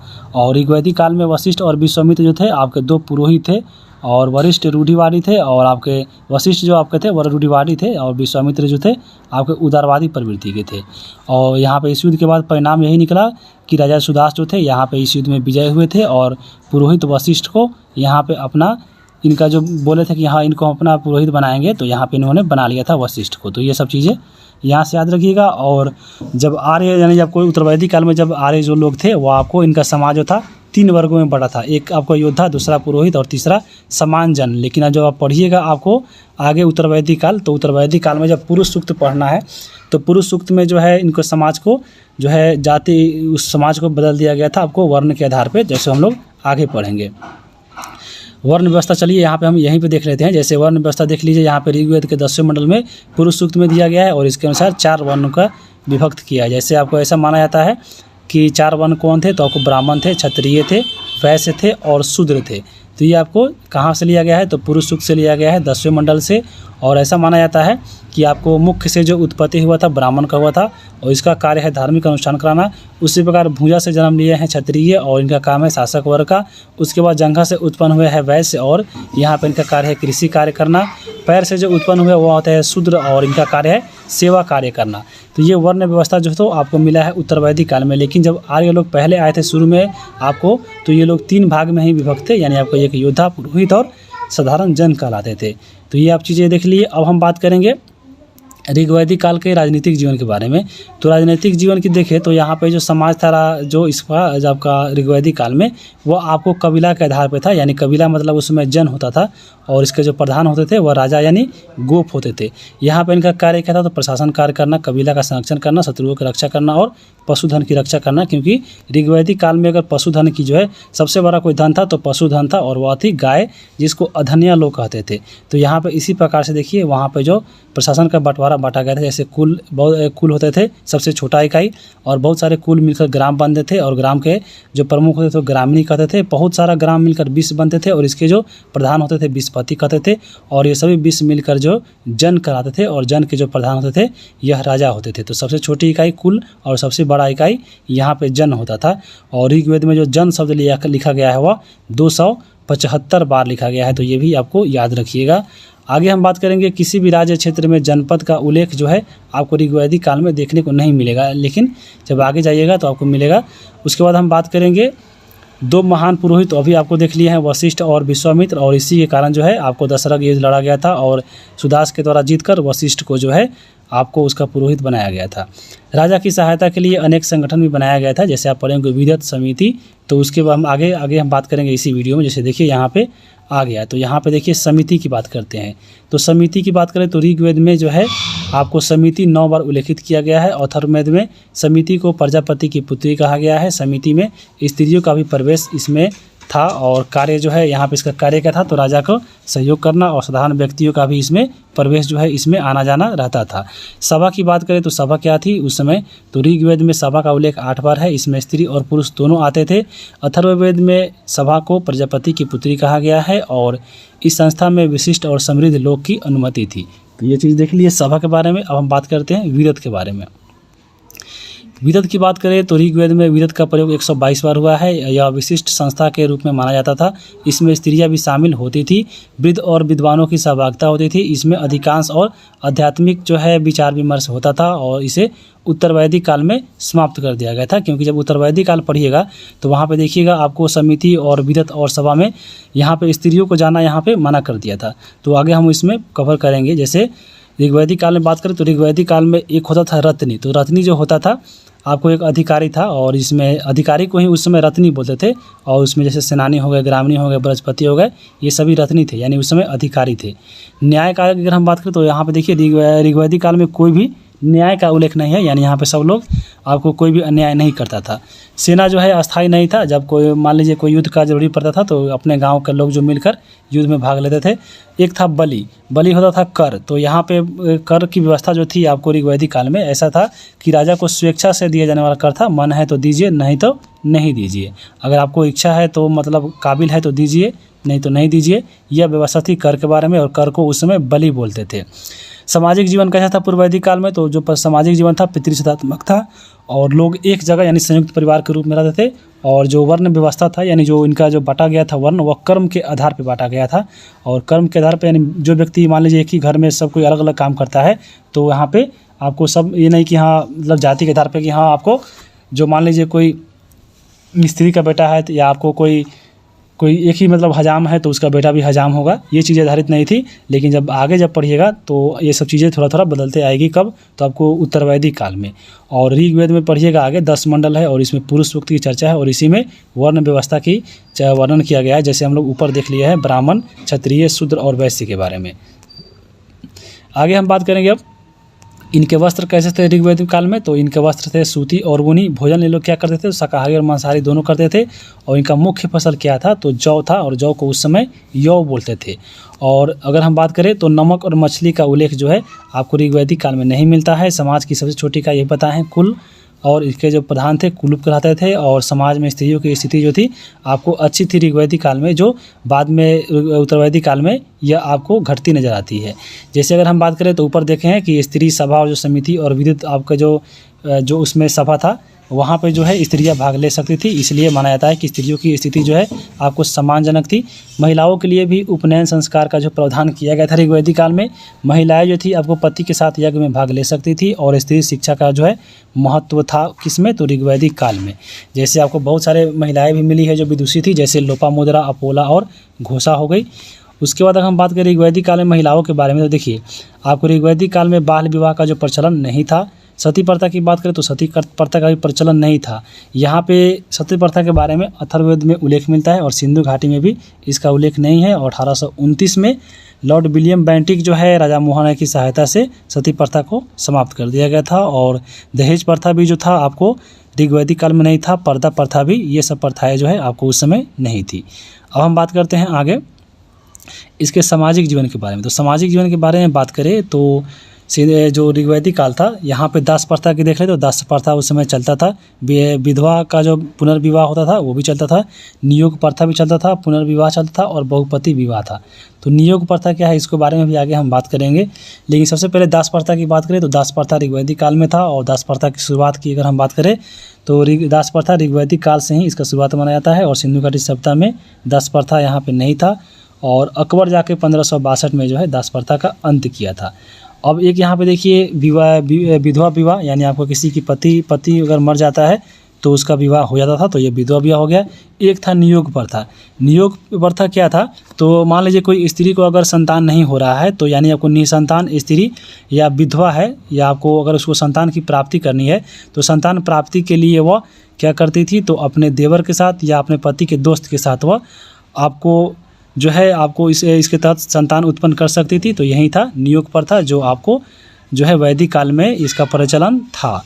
तो यहाँ से याद रखिएगा। और अमाजु की बात करें तो अमाजु थी आपको आजीवन अविवाहित जो महिला थी उसको बोला जाता था अमाजु। विवाह की बात करें तो विवाह की 2 विधि थी, एक अनुलोम विवाह, दूसरा प्रतिलोम विवाह। अनुलोम में क्या होता था? तो अनुलोम में वह होता था कि पुरुष मान लीजिए उच्च वर्ग का है और कन्या निम्न का, तो वो आपको हो गया अनुलोम। और प्रतिलोम में क्या हो गया? तो पुरुष निम्न वर्ग का और कन्या उच्च वर्ग का। तो ये दोनों प्रकार की शादियाँ जो है आपको हुआ करती थी ऋग्वैदिक समाज में। और ऋग्वैदिक जाति थी तो आपको एक हो गए क्षत्रिय जिसको योद्धा बोलते थे, और पुरोहित पंडित हो गए, और सामान्य व्यक्ति यानी साधारण जन तो प्रजा। तो ऊपर हम बताए हैं कि आपको जब आर्य लोग आए थे तो ये तीनों जो है इसी रूप में रहते थे। बाद में जाकर ये 4 भागों में बट गए थे और शूद्र वर्ग जैसे थे। तो ऋग्वैदिक काल के अंत में आपको लास्ट में आया था, इसलिए ऐसा माना है कि उत्तर वैदिक काल में ही आपको वर्ण व्यवस्था लागू होता 4 प्रकार से। धार्मिक जीवन की बात करें तो ऋग्वैदिक जो लोग थे आपको प्रकृति पूज्यवादी थे और बहुदेववादी थे, यानी प्रकृति की पूजा करते थे और बहुत सारे देवताओं को भी ये लोग मानते थे। जैसे संपूर्ण वैदिक काल में अगर हम बात करें, आपको चाहे उत्तर वैदिक हो या ऋग्वैदिक हो, तो मंदिर और मूर्ति पूजा का जो प्रमाण आपको नहीं मिला है। और बोगाज कोई अभिलेख जो सुने होंगे, बोगाज कोई अभिलेख और ऋग्वेद में जो है आपको देवताओं माना गया है ऋग्वैदिक काल में कौन कौन, तो आपको इंद्र, वरुण, मित्र और नासत्य को माना गया है। देवताओं की 3 श्रेणियाँ थी आपको ऋग्वैदिक काल में, कौन कौन थी, तो एक आपको अंतरिक्ष के देवता थे, दूसरे थे पृथ्वी के देवता और तीसरे थे आकाश के देवता। तो जो अंतरिक्ष के देवता थे आपको इंद्र हो गए, मारुत हो गए, रुद्र हो गए, वायु हो गए, ये सभी के सभी आपको जो देवता थे वो अंतरिक्ष के देवता थे। पृथ्वी के देवता आते थे अग्नि, दूसरा पृथ्वी, सोम, बृहस्पति। उसी प्रकार आकाश के देवता थे सूर्य, वरुण, उषा और सविता। तो ये सब आपको याद रखना है। अब यहाँ पे देखिए कुछ प्रमुख देवता के बारे में दिया गया था आपके बुक में कि सबसे प्रमुख देवता कौन थे, तो वह इंद्र थे और इंद्र की चर्चा 250 बार किया गया है। सभी देवताओं का राजा इंद्र को बोला जाता था और इनको पुरंदर की किला तोड़ने वाला इसको बोला जाता था, वर्षा कराने वाला देवता भी इनको बोला जाता था। अग्नि की बात करें तो अग्नि का जो उल्लेख है 212 बार है। पृथ्वी के सर्वश्रेष्ठ देवता के रूप में इनको माना जाता था और मृत्यु लोक और स्वर्ग लोक के विभाजक रेखा के रूप में अग्नि को माना जाता था। वरुण की बात करें तो ऋग्वेद में 176 बार उल्लेखित है। जल के देवता और सत्य का प्रतीक जो है वरुण को मानते थे। पूषण आपको एक देवता थे। पूषण के बारे में याद रखिएगा कि ऋग्वेद के काल में पशुओं के देवता थे, जबकि उत्तरवैदिक काल में जाकर ये सूत्रों के देवता बन गए थे। कौन, तो पूषण। आगे हम बात करेंगे आर्थिक जीवन के बारे में। यहाँ पे देखिए ऋग्वैदिक काल में आर्थिक जीवन की बात करें तो यहाँ पे पशुपालन करते थे और कृषि कार्य यहाँ पे गौण था, यानी मेन रूप से मुख्य रूप से कार्य जो था आपको पशुपालन था। हालांकि कृषि करते थे लेकिन कम करते थे। यहाँ पे जो ऋग्वैदिक काल में पशुपालन के रूप में गाय पालते थे, भैंस, भेड़, बकरी और घोड़ा पालते थे। प्रमुख यहाँ पे इनका पशु क्या था ऋग्वैदिक काल में, तो वह था गाय, जिसको अधन्या बोलते थे। और ऋग्वेद में 176 बार जो है अधन्या का उल्लेख है। और आपको गाय के कारण ऐसा माना जाता है कि जिस राजा के पास ज़्यादा जितना गाय है वह सबसे महान राजा है। और गौ हत्या करने वालों को मृत्यु दिया जाता था और या आपको उसको देश से निकाल दिया जाता था। तो ये आपको गाय इनका बहुत ही महत्वपूर्ण पशु था और गाय के कारण जो है राजा अनेक लड़ाइयाँ भी लड़ती थी। और उपयोगी पशु की बात करें तो आपको ऋग्वैदिक काल में जो उपयोगी पशु था वह घोड़ा था। और व्यवसाय जो इनका चलता था वो आपको कैसे चलता था, तो वस्तु विनिमय प्रणाली के आधार पर चलता था। और ऋग्वैदिक काल में एक धातु फेमस हुआ जिसको बोलते हैं अयस धातु। तो अयस जो धातु था वह अयस शब्द का प्रयोग तांबा या कांसा के प्रयोग में होता था। तो यह चीज़ें आपको याद रखिएगा। उसके बाद हम बात करेंगे ऋग्वैदकालीन जो नदियाँ है, जैसे यहाँ पे आप देख सकते हैं उस समय था, जैसे उस समय अगर हम बात करें तो कुंभा, जैसे काबुल अभी वर्तमान में है, वितिस्ता झेलम हो गया, असीकनी जिसको चिनाब बोलते हैं, पुरुषनी रावी हो गया, शत्रुघ्न सतलज और विपाशा ब्यास हो गया। सतनीरा जो है आपको गंडक नदी, दृष्टावती जो है घग्गर नदी, गोमती जो है गोमल, सिंधु अभी वर्तमान में सिंधु है, और सरस्वती जो है आपको घग्गर, सुषमा जो है सोहन। तो ये आपको ऋग्वैदिक कालीन कुछ नदियाँ थी, तो यहाँ पे आप इसको देख लीजिएगा। अब हम बात करते हैं उत्तरवैदिक काल की। उत्तरवैदिक काल की बात करें तो 1000 से लेकर 600 BC तक पढ़ना है। और उत्तरवैदिक काल में देखिए ऋग्वैदिक काल से बहुत सारा चेंज देखने को मिलेगा और वहीं आपके एग्जाम में पूछेगा। तो चलिए हम लोग इसको कवर करते हैं। अगर हम बात करें उत्तरवैदिक काल में तो देखिए उत्तरवैदिक काल में ही पता है कि पंजाब से जो आर्य लोग थे आपको वहाँ से चलकर गंगा यमुना द्वाब में आ गए थे। और गंगा यमुना द्वाब में अगर हम बात करें कहाँ थे, तो आपको उत्तर प्रदेश और बिहार में फैल गए थे। और बिहार के कहाँ तक, तो बिहार के गंडक नदी तक ये आ चुके थे। और ये जो आपको उत्तरवैदिक काल में आपको जो भरत जनपद थे और भरत और पुरु मिलकर कुरु बन गए थे। और कुरु ने है दिल्ली पर आक्रमण करके कुरुक्षेत्र बना लिया था। और इसकी राजधानी कहाँ थी, तो मेरठ आपको हस्तिनापुर थी। और कुरु और पंचाल मिलकर कुरु पंचाल क्षेत्र बन गए थे, जो गंगा यमुना द्वाब क्षेत्र में ये लोग रहते थे। ये सभी के सभी आपको उत्तरवैदिक काल की कहानी है। जैसे यहाँ पे आप देख सकते हैं ये आपको पूर्ववैदिक काल में, यानी आपको ऋग्वैदिक काल में थे और धीरे धीरे आपको ये बसते बसते ये ऋग्वैदिक काल में आपको यहाँ पे उत्तरवैदिक काल में ये धीरे धीरे यहाँ पे आ गए थे। तो यहाँ से उत्तरवैदिक काल के बारे में हम लोग देख रहे हैं। उत्तरवैदिक काल में देखिए राजनीतिक जीवन यहाँ पे कैसा हो गया था। तो शुरू में हम लोग पढ़े थे कि जो आपका ऋग्वैदिक काल था वहाँ पे जो सबसे छोटा इकाई था जन, लेकिन जन यहाँ पे धीरे धीरे बढ़ गया था और वहाँ पे जनपद का रूप जो है यहाँ पे लेना शुरू हो गए थे। जैसे भरत और पुरु मिलकर कुरुक्षेत्र बना लिया था और तुवरसु और कृवि मिलकर पंचाल जनपद बना लिया था। तो ऐसे ऐसे मिलकर जो है जनपद का निर्माण होने लगा था। और वहीं चैप्टर अगर आगे आप देखिएगा जो अगला चैप्टर है 6ठा या 7वां, उसमें आपको महाजनपद के बारे में पढ़ना है। उसके बाद देखिए इसमें दिया गया था कि राष्ट्र प्रदेश क्षेत्र जो आप नाम सुनते हैं सबसे पहली बार आपको जो है उत्तरवैदिक काल में ही देखने को मिलता है। जैसे आपको जनपद का जो रूप लिया बड़ा होकर आपको प्रदेश कहलाता था, क्षेत्र कहलाता था और सबसे बड़ा आपको यहीं प्रचलन में आया था। और इसमें देखिए राजा का महत्व यहाँ पे बढ़ गया था। उत्तरवैदिक काल में राजा की शक्ति में वृद्धि हो गई थी। राजा का पद यहाँ पे वंशानुगत हो गया। बलि कर यहाँ पे देखिए नियमित कर दिया गया था। पहले हम लोग इच्छा से देते थे, अब यहाँ पे नियमित रूप से देना ही है। सेना जो है अस्थायी व्यवस्था आपको उसमें भी नहीं था, यानी ऋग्वैदिक में भी नहीं था और उत्तरवैदिक में भी नहीं था। अगर हम बात करेंगे आपके बुक में देखिए दिया गया था कुछ यज्ञों के बारे में। जैसे पहला था राजसूय यज्ञ। राजसूय यज्ञ क्या होता है, तो इसका शाब्दिक अर्थ होता है राजकीय संस्कार, यानी राजकीय संस्कार के लिए राजसूय यज्ञ कराया जाता था। और इसका सबसे पहले बार उल्लेख किया गया ऐत्रेय ब्राह्मण में, और ये आपको 1 साल तक चलता था। और इसमें राजा का राज्याभिषेक जो है आपको राजसूय युग में होता था। एक होता था अश्वमेध यज्ञ। यह जो यज्ञ था आपको इसका अर्थ था शाब्दिक अर्थ घोड़े की बलि, और यहाँ पे इसमें संबंधित राज्य विस्तार हेतु किया जाता था। और इसका जो समय था 1 साल के लिए, यह आपको अश्वमेध यज्ञ जो है होता था। वाजपेय यज्ञ की बात करें तो इसका शाब्दिक अर्थ होता है शक्ति का पान, और इसका जो संबंधित है वह शौर्य प्रदर्शन के लिए और प्रजा के मनोरंजन के लिए यह वाजपेय यज्ञ होता था, और यह 17 दिनों तक चलता था। तो यहाँ पे आप देख लीजिए। अब हम बात करेंगे उत्तर वैदिक काल में जो है यहाँ पे सामाजिक जीवन कैसा हो गया था। तो यहाँ पे परिवार का जो है आकार यहाँ पे बढ़ गया था, और इसमें अगर हम बात करें तो सामाजिक जो जीवन था यहाँ पे गोत्र शब्द की संकल्पना जो है इसी काल में हो गई थी। यहाँ पे गोत्र शब्द का अर्थ क्या है, तो एक ही वंशावली या आपके गोत्र के लोग। वर्ण व्यवस्था का यहाँ पे जन्म हो गया था, यानी जो वर्ण व्यवस्था था वो जन्म के आधार पे हो गया था। जैसे ब्राह्मण का जो बेटा ब्राह्मण कहलाएगा, क्षत्रिय का क्षत्रिय, वैश्य का वैश्य और शूद्र का शूद्र। यानी कोई ब्राह्मण में जन्म लेता है तो पूजा पाठ ही कराएगा, क्षत्रिय अगर जन्म लेता है तो हमेशा राजकाज देखेगा। ये सब चीज़ें जो है आपको मिलती है किस में, तो आपके उत्तर वैदिक काल में। तो वर्ण व्यवस्था आपको यहीं पे जन्म लिया था, और समाज जो है 4 भागों में यहाँ पे विभक्त हो गया था। जैसे जो ब्राह्मण था वह धार्मिक अनुष्ठान करता था, क्षत्रिय जो था आपको प्रशासन कार्य देखता था, जो वैश्य था वह कृषि कार्य देखता था, और जो शूद्र था वह आपको अन्य वर्णों की सेवा करते थे। यानी जो तीनों अन्य वर्ण हैं ये लोग उसकी सेवा करते थे। तो यही आपको जो है आपको यहाँ पे देखने को मिलता है किसमें, तो आपके उत्तर वैदिक काल में। उसके बाद अगर हम बात करें तो इसमें जो 4 वर्ण देख रहे हैं आपको, इसमें जो शूद्र वर्ण है, शूद्र वर्ण को जो है इसमें उपनयन संस्कार यानी जो जनेऊ धारण होता है उसके इस अधिकार से वंचित कर दिया गया था। और वह ऐसा कहा जाता था कि जो शूद्र लोग हैं वह गायत्री मंत्र का उच्चारण भी नहीं करेंगे। तो ये आपको याद रखिएगा। अब यहाँ पे देखिए स्थितियों की जो स्त्री जो थी, स्त्री की स्थिति में यहाँ पे उत्तर वैदिक काल में गिरावट आ गई। देखिए गिरावट कैसे आ गई, तो यहाँ पे जो बताए हैं ऊपर जो सभा थी जो राजकाज में जो है ये राजाओं के बारे में जो है उस सहयोग करती थी। जैसे सभा समिति था, तो यहाँ पे अगर हम बात करें तो सभा और समिति में स्त्रियों का प्रवेश जो है इसमें वर्जित था, यानी नहीं प्रवेश कर सकती थी, और विदत का तो समाप्ति ही कर दिया गया था। स्त्रियों को उपनयन संस्कार से नहीं दिया जाता था, पर्दा प्रथा की शुरुआत हो गई थी। अथर्ववेद में कन्या के जन्म की निंदा की गई है, और ऐत्रेय ब्राह्मण में कन्या को चिंता का कारण बताया गया है, और शतपथ ब्राह्मण में पत्नी को अर्धांगिनी कहा गया है। तो ऐसा ये सब चीज़ें कहने से जो है स्त्रियों के जो है स्थिति में गिरावट देखने को मिलता है किसमें, तो आपके उत्तर वैदिक काल में। उत्तर वैदिक काल में देखिए सामाजिक जीवन की बात करें तो यहाँ पे 4 आश्रम व्यवस्था की शुरुआत हुई थी, और इसका जो उल्लेख मिलता है जवालोपनिषद से मिलता है। जैसे ब्रह्मचर्य हो गए, गृहस्थ हो गए, वानप्रस्थ हो गए और संन्यास हो गए। तो यहाँ पे संबंधित भी देख सकते हैं। जैसे ब्रह्मचर्य जो था वह 0 से 25 वर्ष तक था, जिसमें ज्ञान की प्राप्ति करना है। गृहस्थ जीवन जो है 25 से 50 साल तक चलेगा, और इसमें सांसारिक जीवन जीना है। और इसमें वानप्रस्थ था, और इसमें 50 से 75 साल जीना है, और इसमें आपको ईश्वर ध्यान करना है। और संन्यास तो लास्ट में आपको 75 से 100 वर्ष के बीच में, और ये संन्यास के समय आपको मोक्ष हेतु तपस्या करना है।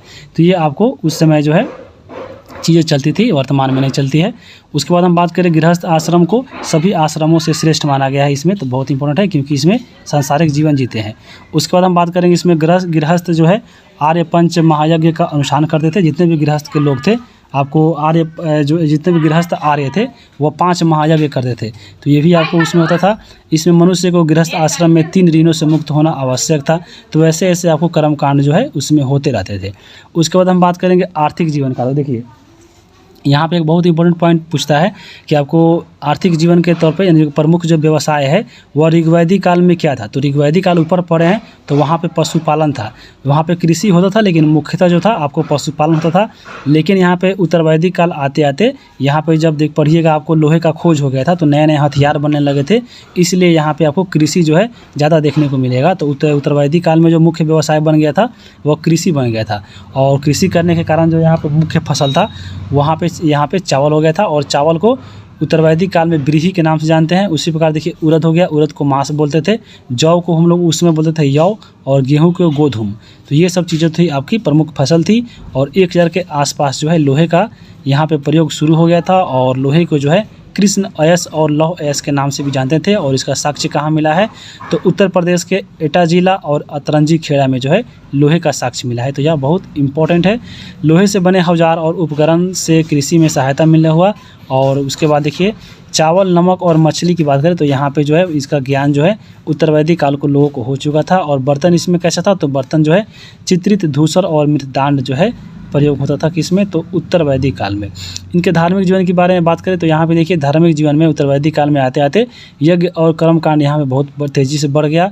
प्रमुख देवता जो है यहाँ पे प्रजापति हो गए जो ब्रह्मा का नाम से जाने जाते हैं। उसके बाद शिव जो रुद्र है, नारायण और विष्णु हो गए। विष्णु की बात करें तो विष्णु जो थे पोषण और रक्षक के देवता थे। आपको रुद्र भगवान पशुओं को देवता थे, वरुण जल देवता थे और पूषण जो थे पशुओं को देवता थे। ऋग्वैदिक काल में पढ़े हैं कि ऋग्वैदिक काल में जो पूषण थे वह आपको शूद्र के देवता थे। तो ये चीज़ें आपको याद रखिएगा। अब हम बात करेंगे उत्तर वैदिक काल में देखिए 6 दर्शन का उदय हुआ था। और जब पढ़ते हैं 6 दर्शन, जैसे आपको सांख्य दर्शन हो गए जिसके प्रतिपादक थे कपिल मुनि, योग दर्शन पतंजलि, न्याय दर्शन अक्षतपाद गौतम हो गए, वैशेषिक दर्शन कनाद का है पूर्व मीमांसा, जैमिनी हो गया, उत्तर मीमांसा बदरायन हो गया। तो ये सब भी चर्चा जो की गई है वो कहाँ पे, तो उत्तर वैदिक काल में ही हुई है। तो ये अब देख लिए। अब यहाँ पे देखिए कुछ वैदिक काल के जो स्थल है आपके एग्जाम में पूछता है, चलिए इसको देखते हैं। तो यहाँ पे आप देख रहे होंगे कि सबसे पहले हम बात करते हैं इंद्रप्रस्थ का, जो आपका दिल्ली है वर्तमान में। इंद्रप्रस्थ यहाँ पे था। और अगर हम बात करें सबसे ज़्यादा उत्तर वैदिक काल के जो स्थल है वो आपको उत्तर प्रदेश से मिले हैं। तो यहाँ पे उत्तर प्रदेश देख लीजिएगा कौन कौन सा स्थल है। देखिए अहिछत्र हो गया, कौशाम्बी, कपिली, पंचाल, बाटेश्वर, जखेरा, गढ़मुक्तेश्वर, हस्तिनापुर, मेरठ और अतरंजी खेड़ा। तो ये आपको उत्तर वैदिक काल के स्थल सबसे ज़्यादा यहीं पे मिले हैं। उसके बाद देखिए आपको पंजाब में एक जगह मिला था कटपालन, तो यहाँ पे पंजाब में हो गए। और उत्तर आपको वैदिक काल का एक और जगह मिलता है आपको पाकिस्तान में, वो आपको है कौन, तो घालीगई। तो ये चीज़ें आपको याद रखिएगा। उसके बाद अगर हम बात करेंगे देखिए हरियाणा में कुरुक्षेत्र और भगवानपुर मिले। उसके बाद देखिए महाराष्ट्र में पंचवटी मिले और इधर कर्नाटक में आपको किष्किंधा। तो ये आपको कुछ वैदिक कालीन स्थल थे। तो यहाँ पे आप इसको ज़रूर देख लीजिएगा। अब यहाँ पे देखिए हड़प्पा काल और वैदिक काल में थोड़ा अंतर भी जानना जरूरी है, क्योंकि हड़प्पा आज पढ़े हैं और हम वैदिक आज ही पढ़े हैं। तो यहाँ पे थोड़ा कन्फ्यूजन होगा और एग्जाम में क्वेश्चन पूछेगा, क्योंकि जब 5 ऑप्शन है तो कन्फ्यूजन होना लाजिमी है। चलिए इसको देखते हैं। हड़प्पा सभ्यता कैसी थी, तो नगरीय थी। और जो वैदिक सभ्यता थी वह ग्रामीण थी। और जब देखिए हड़प्पा सभ्यता की बात करें तो हड़प्पा सभ्यता देखिए जब नगरीय थी तो यहाँ पे पक्की ईंटों का भवन मिला था, घोड़े से ये लोग अपरिचित थे। लेकिन वैदिक काल में देखिएगा तो ग्रामीण सभ्यता थी, तो यहाँ पे घास और बांस के वन मिले थे और ये लोग घोड़ा से आपको पालते थे। उसके बाद हम बात करेंगे वैदिक में, तो देखिए वैदिक काल में जो है देवताओं की प्रधानता यहाँ पे बढ़ गई थी।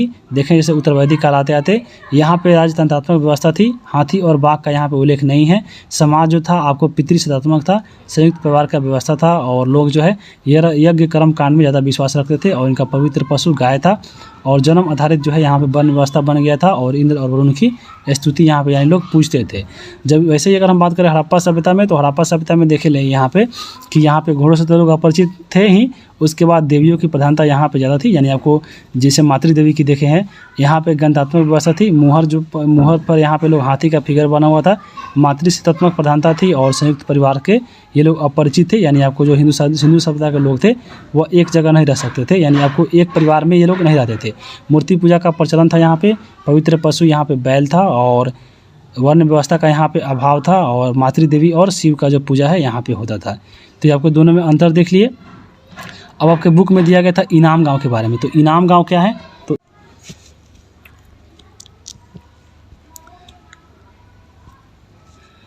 तो इनाम गांव की बात करें तो इनाम जो गांव है वह आपको महाराष्ट्र में पड़ता है।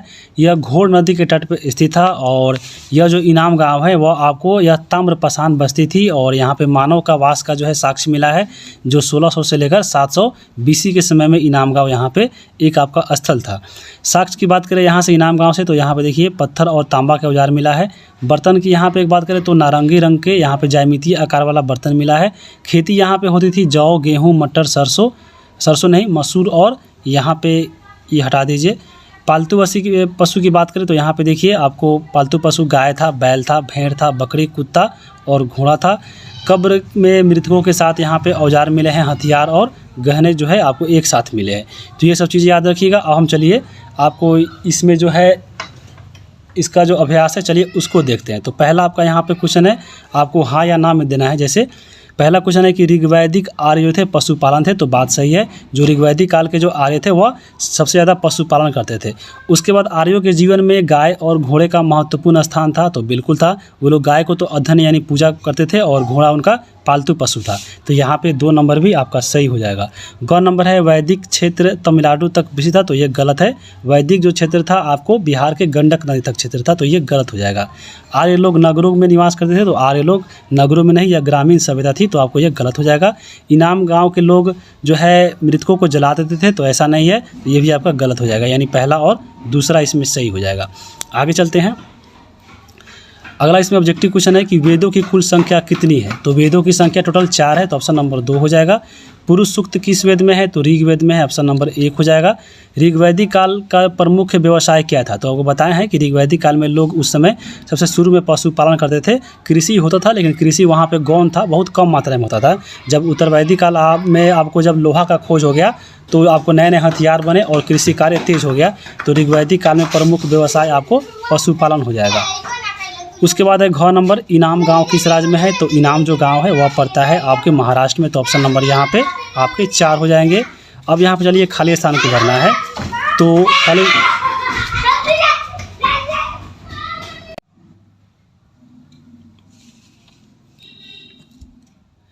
तो 2 नंबर में खाली स्थान भरना है। चलिए इसको हम भरते हैं। सबसे पहला है क कि आर्यों का विस्तार बिहार के खाली स्थान नदी तक हुआ था, तो बताया है कि आर्य का जो विस्तार है वह बिहार के गंडक नदी तक हुआ था, तो यहाँ पे आप गंडक भर दीजिए। सबसे प्राचीन वेद कौन है, तो आपको बताया है कि सबसे प्राचीन वेद है ऋग्वेद, तो आपको ऋग्वेद यहाँ पे हो जाएगा। ऋग्वैदिक आर्य खाली स्थान अनाज पैदा करते थे, तो यहाँ पे देखिए ऋग्वैदिक जो आर्य थे वो तो सबसे ज़्यादा पशुपालन करते थे, कृषि भी करते थे, लेकिन कृषि गौण था, तो यहाँ पे कम अनाज पैदा करते थे, तो यहाँ पे आप कम भर सकते हैं, तो यानी गौण भी भर सकते हैं। इनाम गांव जो है बस्ती थी, तो इनाम गांव कैसी थी, तो आपको ताम्रपशान वाली बस्ती थी, तो ताम्रपशान यहाँ पे भर दीजिए। और अंगा नंबर है वैदिक कबीले के प्रधान को बोलते थे, तो वैदिक कबीले के जो प्रधान थे उनको राजन बोलते थे, तो यहाँ पे राजन और राजन भरा जाएगा, तो यहाँ पे हो गया। अब यहाँ पे 6 जो है चैप्टर यहाँ पे समाप्त हो गया है। 7वां जो चैप्टर है हम लोग आगे कवर करेंगे, और इसमें जो प्रारंभिक राज्य के बारे में पढ़ना है, पूरा महाजनपद के बारे में। अभी यहाँ पे देखिए, अगर हम ये जो वीडियो आप जितना समय में देखे हैं, अगर आप चाहते जो बुक में जो पॉइंट दिया गया है आपको इससे कम ही समय लगता, 1 घंटा से कम समय में लगता और पूरा कवर हो जाता, और इसमें कुछ मेरा नहीं जाता, आपको घाटा आपका होता वीडियो देखते ही, लेकिन आपके क्वेश्चन एग्जाम में नहीं बनता। अब इस वीडियो में एक्स्ट्रा फैक्ट जुड़ा जा रहा है, वीडियो को जरूर थोड़ा लंबा हो रहा है, लेकिन आपके एग्जाम के लिए लाभदायक जरूर होगा, क्योंकि इसमें सभी चीज़ों को, चाहे वो NCERT हो या आपको SCERT हो, या आपको समझ लीजिए कि 4-5 बुक मिलकर आपका यह तैयार हो गया है। और इसमें पूरा पढ़ लेते हैं, तो आपको हमें नहीं लगता इसके अलावा अन्य कुछ पढ़ना पड़ेगा, क्योंकि अगर हम बात करें तो क्योंकि जो भाग 1 का इतिहास है इसमें आपको पूरा एंशिएंट पढ़ना है। आपको एंशिएंट पूरा पढ़ने में अगर देखिएगा, अगर आप ऐसे ही पढ़ रहे हैं तो बहुत लंबा आपका एक वीडियो देखना पड़ेगा या खुद से पढ़ना पड़ेगा, तो इसलिए हम इसको एक वीडियो ही बना दे रहे हैं पूरा एंशिएंट का ही, और वह SCERT बेस पे है और NCERT बेस पे भी है। तो एक बार देख लीजिएगा तो आपको समझ लीजिए कि आपको 12th तक ये पूरा काम करेगा, और आप ज़रूर इसको देखिएगा। और इसके बाद में जो है पार्ट 2 ज़रूर आएगा, पार्ट 2 कल या परसों आपको कल ही मिल जाएगा, तो पार्ट 2 कल आपको देख लीजिएगा। और इसमें क्योंकि एक पार्ट में करना बहुत मुश्किल हो जाता है, क्योंकि आगे हम इसमें पूरा महाजनपद पढ़ना है, उसके बाद जैन और बौद्ध को भी पढ़ना है, उसके बाद मौर्य साम्राज्य पढ़ना है, मौर्य साम्राज्य के बाद पूरा आपको हर्षवर्धन पूरा पढ़ना है, पुष्यभूति वंश, गुप्त साम्राज्य पढ़ना है, तो बहुत लंबा हो जाएगा वीडियो, इसलिए हम वीडियो को यहीं पे यानी इसको 2 पार्ट में बांट रहे हैं। तो वीडियो कैसा लगा कमेंट करके बताइए। चैनल पे नए हैं तो सब्सक्राइब कर लीजिए। चैनल पे नए बने रहने के लिए आप सभी को बहुत बहुत धन्यवाद।